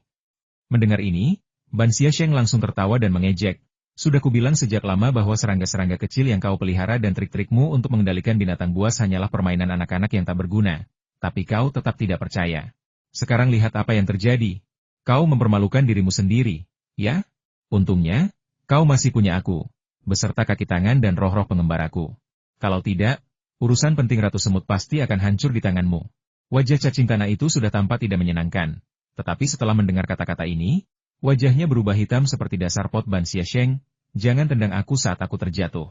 Ban Xiaosheng tertawa terbahak-bahak. Mana mungkin aku menendang seseorang saat mereka sedang terpuruk? Aku hanya mengatakan yang sebenarnya. Kalau tidak, kenapa serangga dan binatang buasmu yang bermasalah, sementara puma dan arwah pengembaraku sama sekali tidak terpengaruh? Hah? Bagaimana mungkin? Dia baru saja mengibarkan benderanya dengan penuh kemenangan ketika ekspresinya tiba-tiba berubah dan suaranya mulai bergetar. Apa yang terjadi? Tanya Ratu Semut sambil mengangkat sebelah alisnya. Kaki tanganku dan jiwa-jiwa pengembara yang kupanggil semuanya telah diusir, kata Ban Xiaosheng dengan wajah sedih. Cacing tanah itu langsung tertawa. Ban Xiaosheng, kau baru saja bilang aku tak berguna. Tapi sekarang, bukankah kau juga sama? Suasana hatinya sedang buruk, tetapi melihat Ban Xiaosheng juga menderita, ia tiba-tiba merasakan Schadenfreude yang tersembunyi. Cacing tanah, apa maksudmu? Ban Xiaosheng geram, melotot ke arah cacing tanah, siap melawan jika ada provokasi sekecil apapun. Apa yang kalian lakukan? Apa kalian akan saling membunuh? Wajah Ratu Semut itu sangat muram. Dengan teriakan marah, ia mengejutkan Ban Xiaosheng dan Qi Wenchu, yang berlutut di tanah dan berkata serempak, kami tidak berani. Ratu Semut mendengus dan mengabaikan mereka. Bergumam pada dirinya sendiri dengan wajah muram. Sepertinya serangga kecil ini tidak sesederhana yang kukira. Aku meremehkan mereka.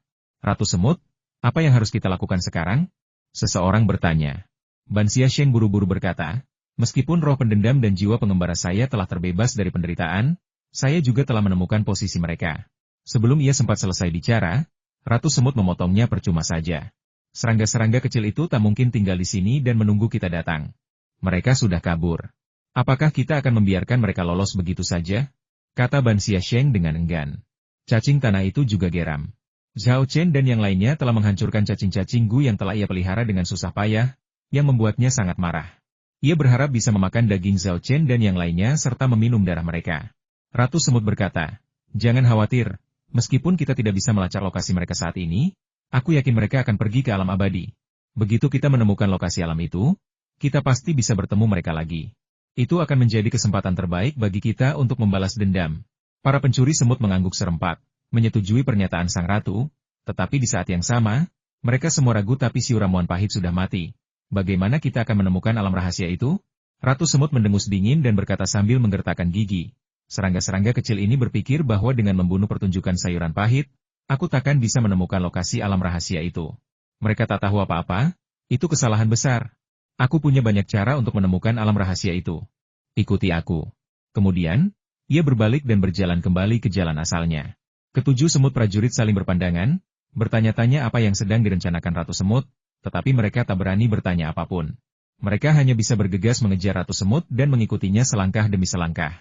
Tak lama kemudian, Ratu Semut memimpin 7 semut prajurit kembali ke tempat mereka diserang.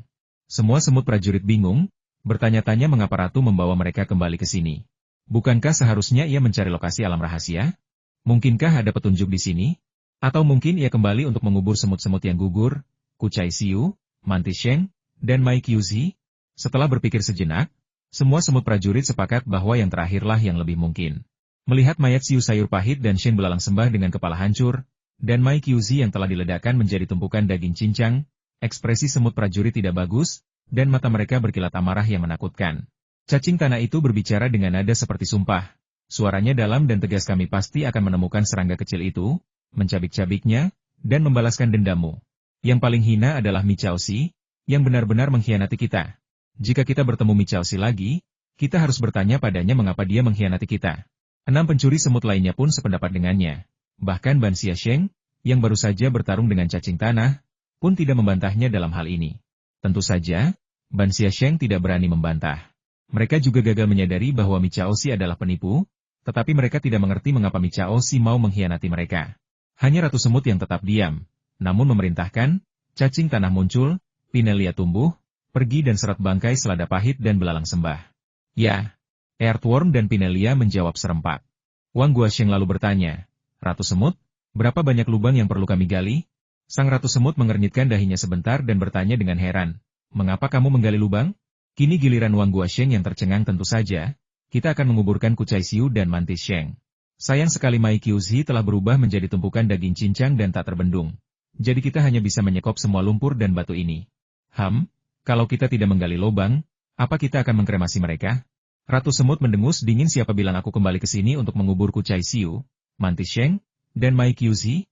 Aku akan menggunakan mayat mereka sebagai katalis untuk teknik rahasia yang akan menentukan lokasi alam rahasia. Apa? Menggunakan ramuan pahit untuk mengekspos mayat mereka? Sebagai katalisator ritual rahasia? Ketujuh semut prajurit itu berseru serempak, ekspresi mereka campuran antara kaget dan takjub. Nada bicara Ratu Semut sangat tenang saat mereka hidup. Mereka semua adalah kultivator tahap Jing. Meskipun mereka sudah mati, mayat mereka masih mengandung banyak energi spiritual, menjadikannya bahan yang sangat baik untuk merapal mantra. Tapi bukankah ini agak tidak pantas, kata Wang Guosheng ragu-ragu. Nada suara Ratu Semut tiba-tiba berubah dingin. Meskipun ia mengenakan kerudung, ketujuh semut prajurit merasakan tatapan dingin yang terpancar dari matanya, setajam pisau. Apakah kalian meragukan tindakanku?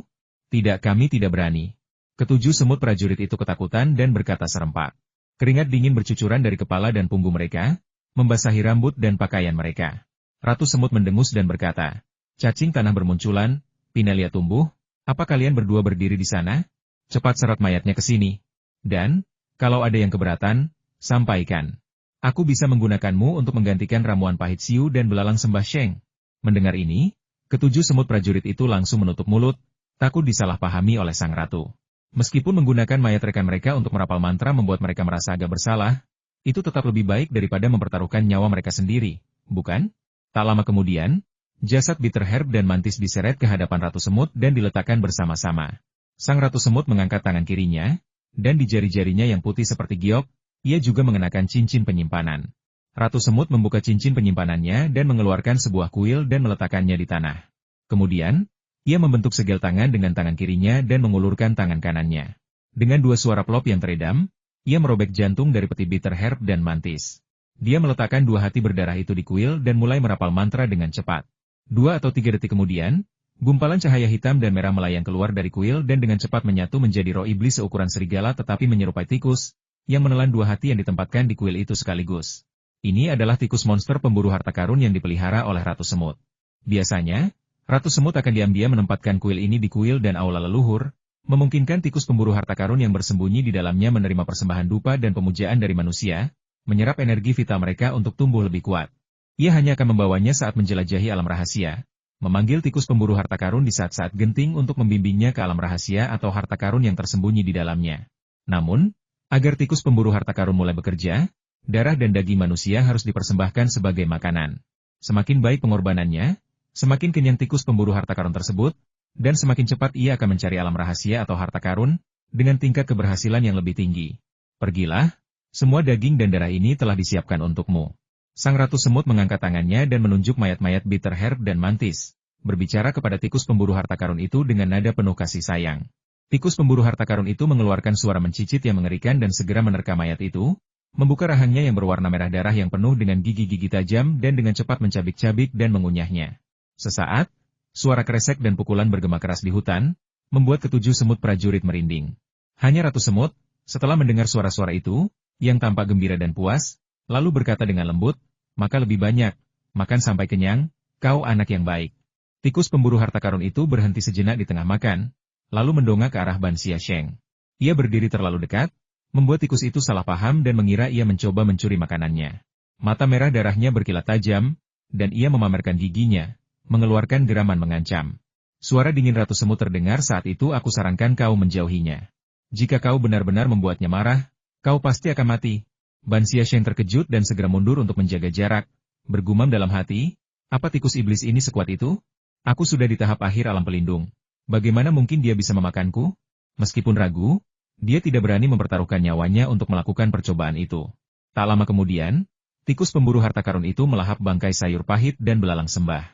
Tak puas, ia menjilat semua potongan daging dan darah gandum musim gugur di tanah sebelum berbalik menunggu perintah Ratu Semut. Sekarang setelah kami makan sampai kenyang, bawalah kami ke alam rahasia, kata Ratu Semut.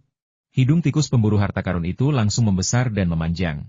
Setelah mengendu selama sekitar 10 menit, ia segera berlari ke arah barat. Ikuti, teriak Ratu Semut dan segera mengejarnya.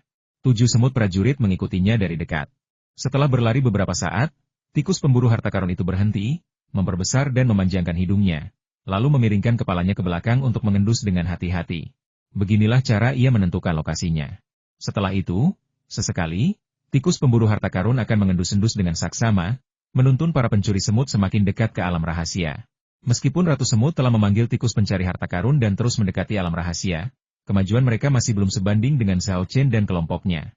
Lagi pula, Zhao Chen dan rekan-rekannya memiliki alamat lengkapnya.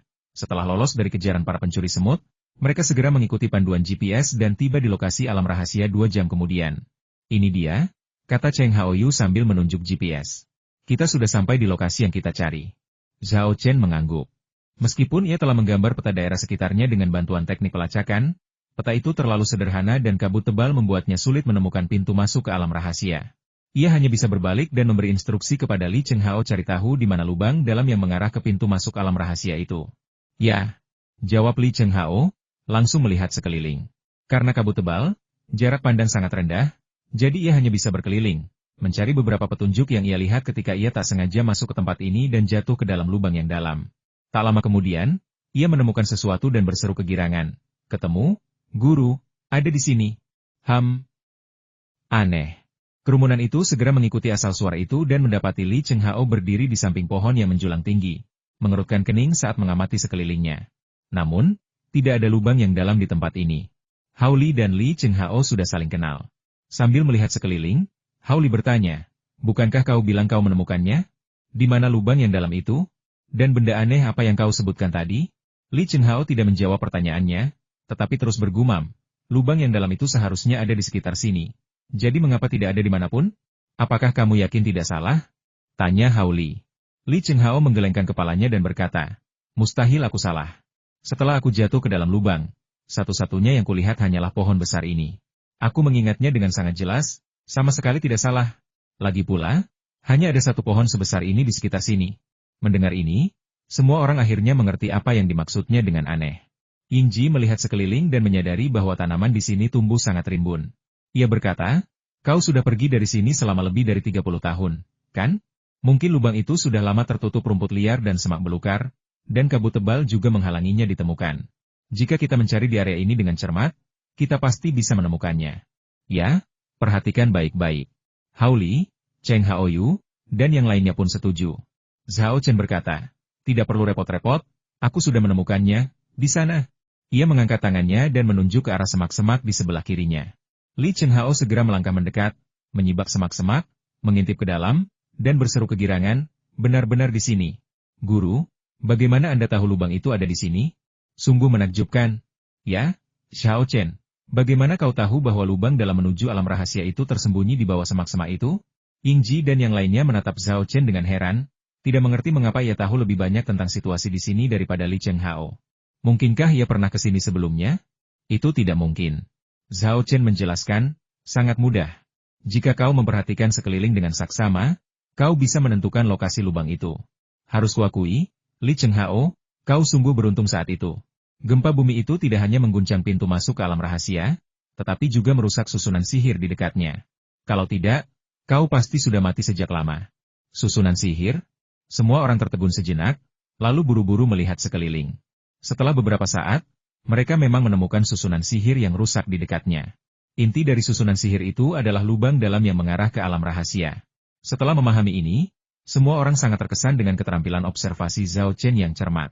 Yingji berjalan ke tepi lubang, menyinari senternya ke dalam, dan berkata, Jangan buang waktu lagi, ayo cepat turun. Zhao Chen berkata, kalian semua turun dulu, aku akan membuat beberapa pengaturan di sini. Apa yang sedang kamu hias? Tanya Cheng Haoyu bingung. Zhao Chen menjawab, meskipun susunan sihir di sini rusak, itu bukan berarti tidak bisa diperbaiki. Aku berencana untuk memperbaikinya lalu memasang susunan sihir rantai baru yang lebih tersembunyi. Setelah susunan sihir asli rusak, susunan sihir baru akan beraksi, mengejutkan para pencuri semut dan memberikan pukulan telak bagi mereka. Di antara para pencuri semut itu, bukankah Kucai Xiu, yang bertugas menemukan lokasi alam rahasia, sudah kau bunuh? Bagaimana mungkin mereka masih bisa menemukan jalan ke sini? Hao Li mengerutkan kening dan berkata, merasa tindakan Zhao Chen agak tidak perlu. Mereka pasti akan menemukan tempat ini. Membunuh Kucai Xiu hanyalah taktik menunda. Zhao Chen berkata dengan suara berat, gambaran ratu semut yang misterius dan tak terduga melintas di benaknya. Meskipun dia tidak tahu apa yang akan dilakukan ratu semut, dia yakin ratu semut itu akan menemukan jalannya ke sini. Karena itu, dia harus membuat beberapa pengaturan untuk menunda dan merusak para pencuri semut itu. Apakah kamu membutuhkan bantuan kami? Tanya Yingji. Zhao Chen awalnya ingin menolak, tetapi kemudian berubah pikiran kalian turunlah ke lubang yang dalam dulu. Dan biarkan Li Chenghao mengantar kalian ke pintu masuk alam rahasia. Pasang perangkap sebanyak mungkin di sepanjang jalan. Sekalipun kalian tidak bisa melukai pencuri semut, kalian tetap harus merepotkan mereka, memperlambat mereka, dan menguras kekuatan mereka. Bagus. Tidak masalah. Pekerjaan ini milik kita. Yingji dan dua orang lainnya setuju. Zhao Chen kemudian memanggil Spiderwort lagi dan menyuruhnya memintal jaring di lubang yang dalam. Jaring laba-laba Jorogumo sangat kuat, tak terpatahkan oleh pedang atau api, dan juga sangat beracun. Dikombinasikan dengan kabut tebal, jaring ini pasti akan menyulitkan para pencuri semut. Di bawah bimbingan Li Chenghao, Yingji dan yang lainnya melompat ke dalam lubang yang dalam, menemukan jalan rahasia, dan memasang perangkap di dalamnya. Luo Xinfu juga menenun jaring beracun di dalam lubang tersebut. Di bawah bimbingan Xin Yuye, Zhao Chen segera memperbaiki susunan sihir yang ada, tetapi karena kekurangan bahan, ia tidak dapat memulihkannya sepenuhnya. Jika tidak perlu lagi memasang susunan tersembunyi yang saling terhubung. Susunan ini saja sudah cukup untuk memusnahkan para pencuri semut. Susunan sihir ini, bernama Blazing Golden Light, adalah susunan sihir abadi sejati. Menurut deskripsi di lembar informasi, bahkan seorang abadi yang terperangkap di dalamnya akan mati atau terluka parah. Sayangnya, susunan itu rusak parah, dan Zhao Chen kekurangan material yang diperlukan. Membuatnya berfungsi kembali sudah merupakan pencapaian yang luar biasa, dan kekuatannya berkurang menjadi hanya 1/10. Meskipun begitu, kekuatannya masih cukup besar. Setelah dengan cepat memperbaiki Blazing Sun Golden Light Array, Zhao Chen diam-diam memasang Taiyin Suppressive Killing Array. Taiyin, atau bulan, pada dasarnya adalah yin dan yang, saling bergantung dan saling menghasilkan. Dengan susunan cahaya keemasan yang menyala-nyala di luar, betapapun cerdiknya semut ratu dan prajurit, mereka tidak akan mampu mendeteksi susunan pembunuh Taiyin. Itu pasti akan mengejutkan mereka. Setelah selesai, Zhao Chen melirik ke dalam kabut tebal sebelum berbalik dan melompat ke dalam lubang.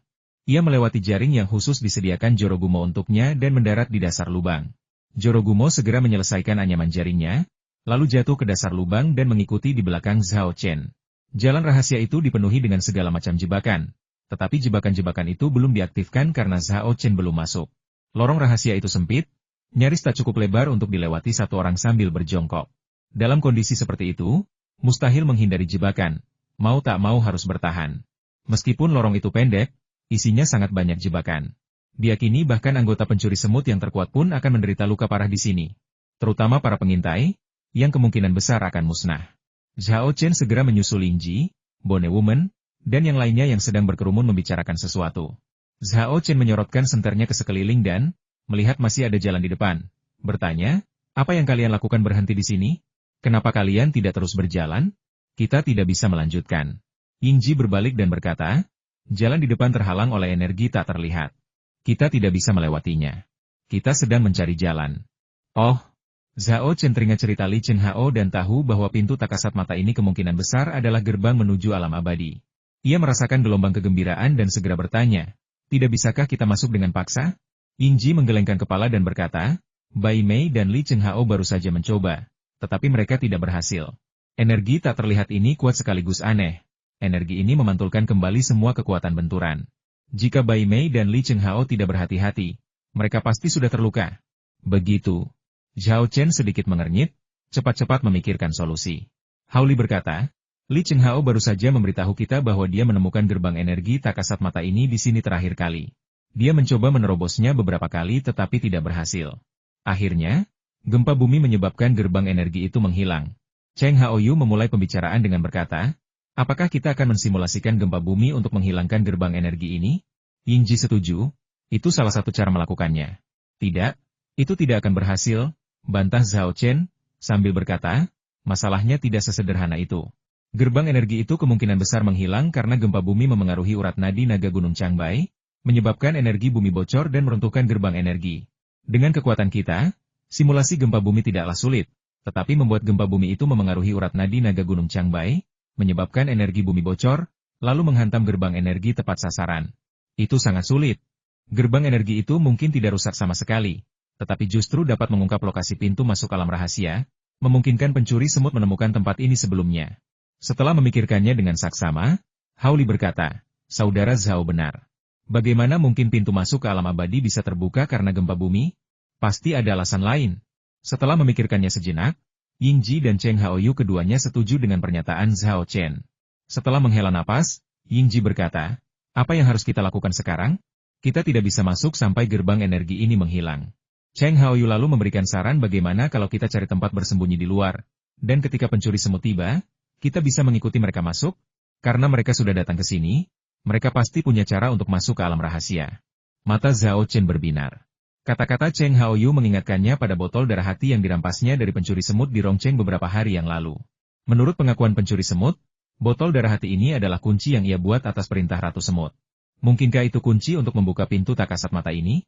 Zhao Chen segera berkata, kalian semua minggir agar aku bisa maju ke depan. Mungkin aku bisa menemukan cara untuk membuka gerbang energi tak kasat mata ini. Mendengar ini, semua orang segera menurutinya, berbalik ke samping dan menempelkan tubuh mereka ke dinding batu jalan rahasia itu sehingga Zhao Chen dapat menerobos masuk.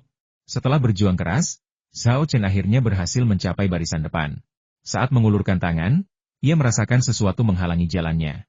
Meskipun tak terlihat oleh mata telanjang dan tak terasa oleh Qi, benda itu jelas ada di sana. Setiap gaya yang diberikan akan menyebabkannya memantul. Semakin besar gayanya, semakin kuat pantulannya. Dalam situasi seperti ini, memaksa menerobos adalah hal yang mustahil dan hanya akan mengakibatkan cedera. Zhao Chen tidak terburu-buru menggunakan darah jantungnya saat itu juga, tetapi terlebih dahulu meminta dalang untuk memindainya guna menemukan cara untuk membuka pintu. Tak lama kemudian, sepenggal teks panjang muncul di depan matanya. Menurut nasihat dalang, untuk membuka pintu, seseorang harus cukup kuat untuk menembus gerbang energi tak kasat mata ini, atau membuat jimat menggunakan berbagai bahan dan menggambar rune yang berbeda sesuai dengan alam rahasia yang berbeda, sehingga menguasai gerbang energi tak kasat mata ini dan dapat membuka serta menutupnya dengan bebas. Metode lain adalah dengan merusak gerbang energi tersebut dengan sihir jahat, tetapi dalang tidak menjelaskan langkah-langkah spesifiknya, hanya mengatakan, metode ini terlalu berbahaya dan melanggar tatanan alam, tidak disarankan dan tidak akan diperkenalkan. Sepertinya darah jantung yang dikumpulkan para pencuri semut itu pasti berasal dari metode ketiga ini, gumam Zhao Chen dalam hati. Dia tidak bisa menggunakan metode pertama karena dia tidak cukup kuat. Metode kedua bisa digunakan, tetapi dia tidak punya cukup bahan saat ini, dan para pencuri semut sudah dekat dan akan segera tiba, sehingga mustahil bagi mereka untuk berlari kembali dan mengumpulkan cukup bahan sebelum kembali. Satu-satunya pilihan yang layak adalah yang ketiga. Dan kebetulan dia memiliki esensi darah yang ditangkap itu. Benda ini artefak jahat buatan pencuri semut. Kalau kita bisa menggunakannya untuk mengelabui mereka, pasti luar biasa. Aku yakin mereka yang dibunuh pencuri semut karena membuat darah hati akan senang melihat hal seperti itu terjadi. Sayangnya, sang dalang tidak memberikan instruksi spesifik tentang metode ketiga, sehingga Zhao Chen harus mencari tahu sendiri cara menggunakan darah jantung tersebut. Ia segera membuka cincin penyimpanannya dan mengambil darah jantung tersebut. Karena ini kunci, seharusnya langsung digunakan pada gerbang energi. Apa aku harus menyiramnya saja? Lupakan saja, kita coba dulu. Kalau tidak berhasil, pasti akan memantul kembali dari gerbang energi. Aku hanya perlu menangkapnya dengan botol tepat waktu agar tidak tumpah. Setelah membulatkan tekad, Zhao Chen membuka tutup botol dan memercikkan darah jantungnya ke gerbang energi tak kasat mata di hadapannya. Darah dari jantung jatuh ke gerbang energi tak kasat mata, tetapi alih-alih memantul kembali, ia menyebar dengan cepat. Dalam sekejap mata, apa yang awalnya hanya setetes darah telah meluas menjadi area yang luas, menutupi gerbang energi sepenuhnya. Pada saat yang sama, darah tersebut mengeluarkan suara mendesis yang menusuk, seperti asam kuat yang mengikis sesuatu, dan juga mengeluarkan bau busuk yang menyengat. Darah jantungku sedang mengikis gerbang energi. Sepertinya aku beruntung. Kebetulan sekali, itu berhasil. Zhao Chen segera menyadari situasinya. Dengan gembira, ia segera menoleh ke Yingji dan yang lainnya dan memberi instruksi. Aktifkan jebakan di lorong rahasia. Setelah gerbang energi benar-benar terkikis, kita bisa masuk. Yingji segera merapal mantra, mengaktifkan jebakan yang terpasang di lorong rahasia. Semua jebakan ini dipasang olehnya. Hao Li dan Cheng Haoyu sama-sama mengikuti jalur seni kuliner dan kultivasi ganda, dan keduanya tidak pandai memasang jebakan. Hanya dia, sebagai penerus sekolah dukun, yang sangat mahir memasang jebakan. Saat mantra dibacakan, bintik-bintik cahaya hijau muncul di lorong rahasia. Setiap kilatan cahaya hijau menandakan aktifnya sebuah jebakan. Zhao Chen melihat sekeliling dan terkejut mendapati jumlah kilatan cahaya hijau di lorong rahasia itu jauh melebihi perkiraannya. Ini berarti ada banyak jebakan yang belum ia sadari sebelumnya. Ketika Zhao Chen melewati lorong rahasia, jebakan itu belum aktif dan mudah terlihat. Namun, setelah aktif, ceritanya berbeda. Jebakan itu menyatu sempurna dengan lingkungan sekitarnya, sehingga sulit dideteksi. Hal ini membuatnya berseru kagum. Saudari Ying, aku tak pernah menyangka kau begitu ahli memasang perangkap. Ada begitu banyak perangkap seperti ini yang bahkan tak kusadari sebelumnya. Mereka sangat tersembunyi. Begitu diaktifkan, mereka akan semakin sulit ditemukan. Para pencuri semut pasti akan menderita kerugian besar jika mereka datang ke sini. Yingji menjelaskan, perangkap-perangkap yang sangat tersembunyi itu semuanya dipasang di bawah bimbingan Bai Mei, Lao Mi, dan Ji Wei. Aku tidak berani mengambil keuntungan dari mereka. Oh, Zhao Chen terkejut sesaat, lalu mengerti. Baik wanita tulang maupun kota Midobi adalah veteran yang telah memimpin pasukan ke medan perang sejak masa perang. Memasang perangkap sudah menjadi hal yang biasa bagi mereka seperti makan dan tidur. Sedangkan iblis rubah, ia bahkan lebih licik dan berbahaya, dan tidak mengherankan jika ia mahir memasang perangkap. Zhao Cengang memuji wanita tulang, kota Midobi, dan iblis rubah hanya dalam beberapa patah kata.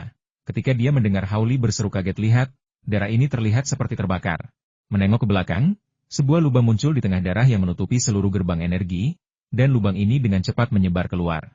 Rasanya seperti mulai terbakar dari tengah. Apa yang terjadi? Mungkinkah pintunya terbuka? Jantung Zhao Chen berdebar kencang, dan ia buru-buru meraih lubang itu. Sebuah pemandangan aneh terjadi tangannya, yang tak lagi terhalang oleh energi tak kasat mata, dengan mulus menembus lubang itu. Namun ia tak bisa melihat tangannya muncul kembali di baliknya. Seolah-olah lubang itu adalah lubang hitam, menelan seluruh tangannya. Melahap tidak mungkin. Satu-satunya penjelasan adalah bahwa tangan Zhao Chen melewati gerbang menuju alam rahasia dan memasuki alam rahasia. Sensasi di tangannya membenarkan dugaan Zhao Chen. Angin kencang bertiup, membawa pasir kuning yang mengepul dan menyengat tangannya. Ia mengambil segenggam pasir, menarik tangannya kembali, dan membukanya untuk melihat bahwa memang ada segenggam pasir kuning.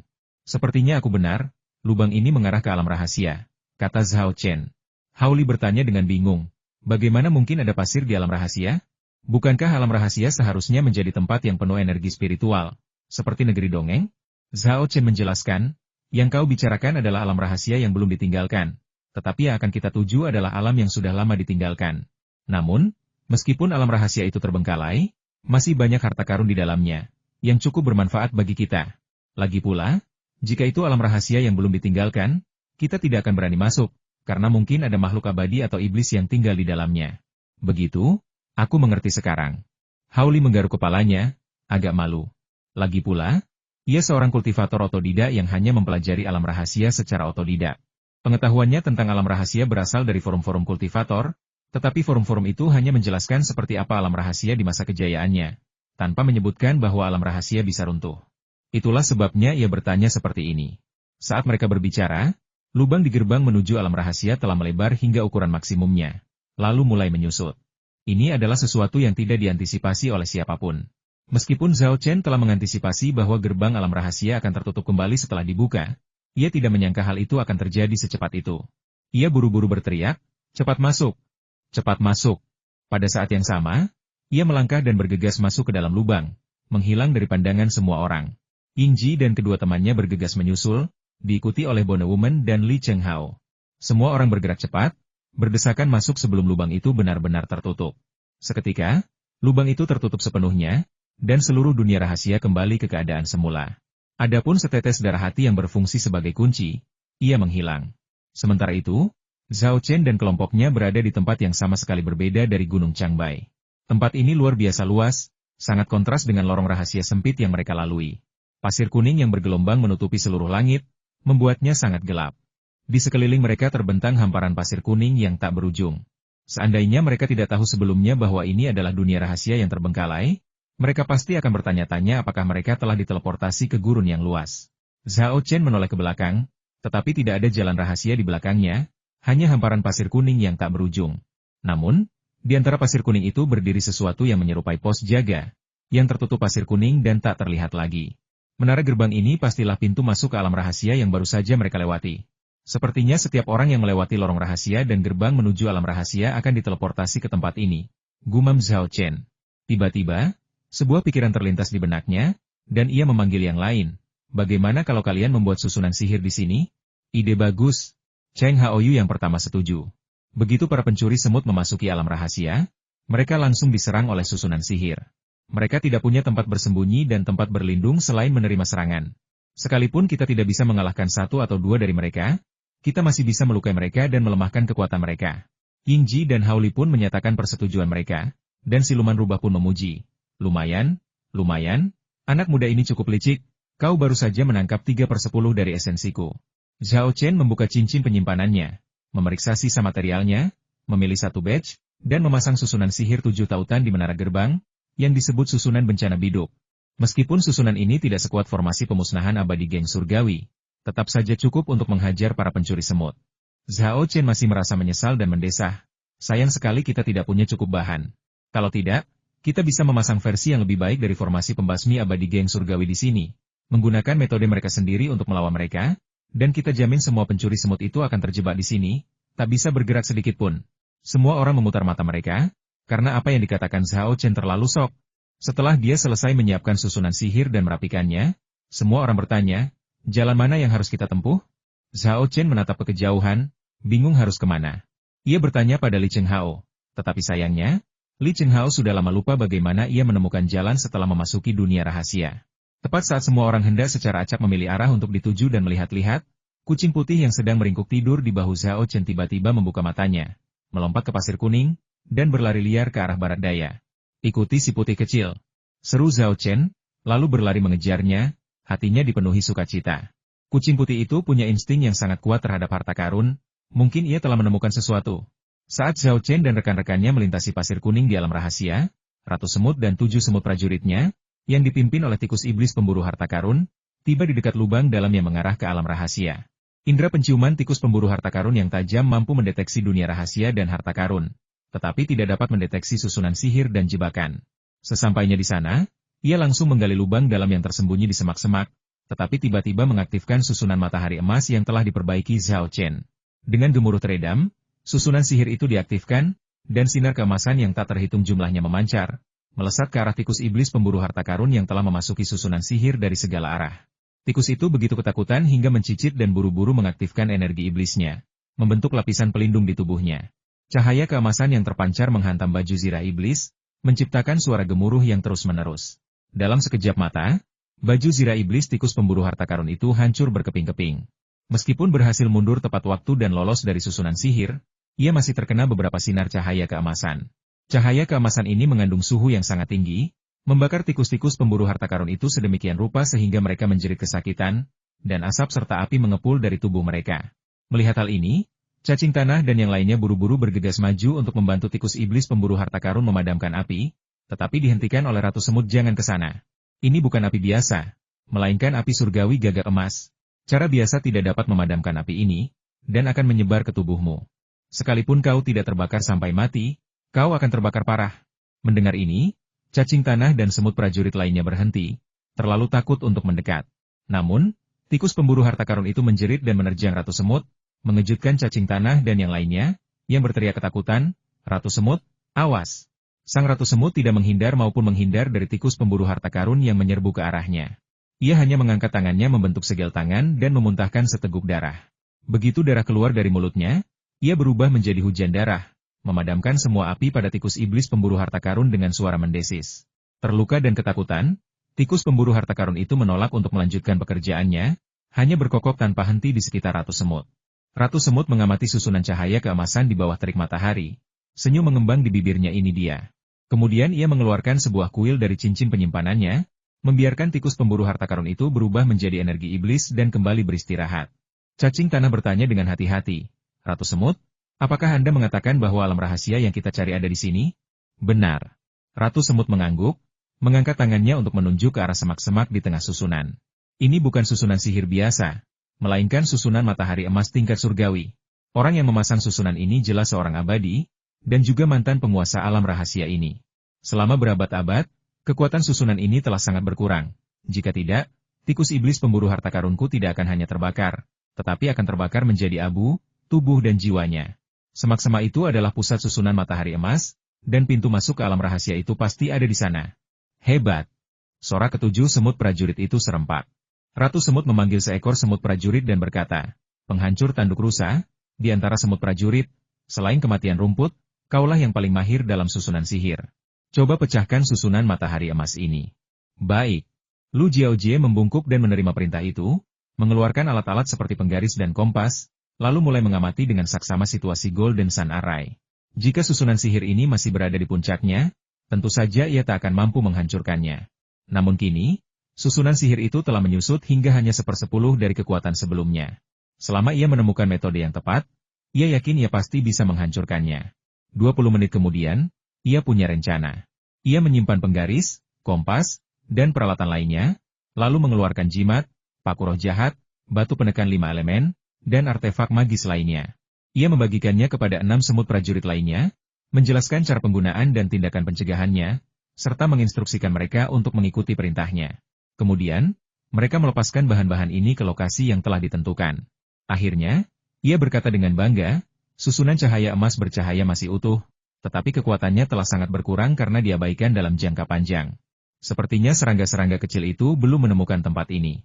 Setelah menghancurkan susunan cahaya emas bercahaya, kita bisa diam-diam memasang susunan baru. Jika mereka benar-benar menemukan tempat ini, kita akan memastikan mereka mati satu persatu, atau bahkan 2/2. Baiklah, mari kita lakukan seperti itu. Ratu Semut menyetujui sarannya. Setelah membungkuk dalam-dalam kepada Ratu Semut, tanduk rusa berjalan menuju gerbang kehidupan susunan cahaya emas matahari terbakar, membangkitkan energi spiritual di dalam tubuhnya, dan mendorong tanah dengan kedua kakinya, melesat ke dalam susunan cahaya emas matahari terbakar bagaikan bola meriam. Bersamaan dengan itu, ia berteriak, "Saudara-saudara, patuhi perintahku bertingkah." 6 semut prajurit segera melemparkan artefak ajaib di tangan mereka ke lokasi yang ditentukan, seperti yang diperintahkan oleh Dr. Antlerjie. Sinar keemasan yang terpancar dari terik matahari dan susunan cahaya keemasan semuanya melesat menuju artefak magis ini, tak satu pun dari mereka yang menargetkan penghapus tanduk rusa. Hal ini memungkinkan penghapus tanduk rusa untuk dengan mudah mencapai bagian depan terik matahari dan susunan cahaya keemasan. Memegang matahari, bulan, dan bintang di tangan, melangkah di atas gunung dan sungai dengan semangat. Seluruh energi spiritual dalam tubuh Dr. Antler terkumpul di tangan kiri dan kaki kanannya. Tangan kirinya terangkat tinggi, sedikit mengepal, seolah menghasilkan daya hisap yang luar biasa, menyedot seluruh energi spiritual yang tersisa di dalam susunan cahaya keemasan yang menyala-nyala. Sementara itu, kaki kanannya, pertama-tama diangkat tinggi di atas kepalanya, lalu diinjak dengan keras. Ledakan. Tanah bergetar hebat akibat hentakannya. Serangkaian bunyi gedebuk teredam bergema dari bawah tanah, seolah-olah ada sesuatu yang hancur oleh kakinya. Segera setelah itu, cahaya keemasan yang menyilaukan lenyap sepenuhnya, dan kekuatan yang menindas dari susunan cahaya keemasan matahari yang menyala-nyala lenyap seketika. Kita berhasil menembus formasi. Teriak ke-6 semut prajurit itu serempak. Tanduk rusa bahkan lebih puas dengan dirinya sendiri. Menghancurkan formasi cahaya emas matahari terbakar memang merupakan pencapaian yang luar biasa. Namun, ia tidak terlena dengan kesombongannya. Ia langsung berlutut dan berkata dengan hormat, melapor kepada Ratu Semut, bawahanmu telah berhasil menghancurkan formasi cahaya emas matahari terbakar. Ratu Semut mengangguk dan berkata, "Bagus sekali." Kata baik baru saja keluar dari bibirnya ketika ekspresinya berubah drastis, karena dia melihat cahaya terang namun dingin memancar dari bawah kaki Dr. Horn, seperti bila pisau tajam yang menebas ke arahnya. Tanduk rusa pun menyadari adanya fenomena aneh ini dan buru-buru menghindar ke samping. Reaksinya cepat, tetapi cahaya bulan datang lebih cepat lagi. Meskipun Lu Jiaojie berhasil menghindari pukulan fatal itu, ia tetap terkena sinar bulan di kaki kanannya. Dengan bunyi gedebuk, kaki kanannya terpotong, dan darah langsung menyembur keluar, berceceran di tanah. Cahaya bulan yang lebih terang memancar dari tanah, menyapu ke arah tanduk rusa. Seandainya bukan karena 6 semut prajurit yang melihat bahaya dan bergegas menyeretnya, ia, yang gerakannya terhambat oleh lukanya, pasti sudah tercabik-cabik menjadi daging cincang di tempat oleh cahaya bulan yang luar biasa tajam ini. Apa yang terjadi? Bukankah kita seharusnya menghancurkan formasi itu? Ada apa dengan semua cahaya ini? 6 semut prajurit mengayunkan senjata mereka untuk menghalangi cahaya bulan sambil berteriak ketakutan. Wajah mereka dipenuhi kepanikan dan keheranan. Bukanlah tugas yang mudah bagi 6 pencuri semut yang membawa rusa dengan kaki dan tanduk patah untuk melarikan diri dari lingkaran sihir. Bulan sabit muncul di atas kabut tebal, entah dari mana. Gelombang demi gelombang cahaya bulan yang terang dan tajam memancar dari bulan sabit ini, tanpa henti menyapu ke arah para pencuri semut, mengepung mereka sepenuhnya dan membuat mereka selalu waspada.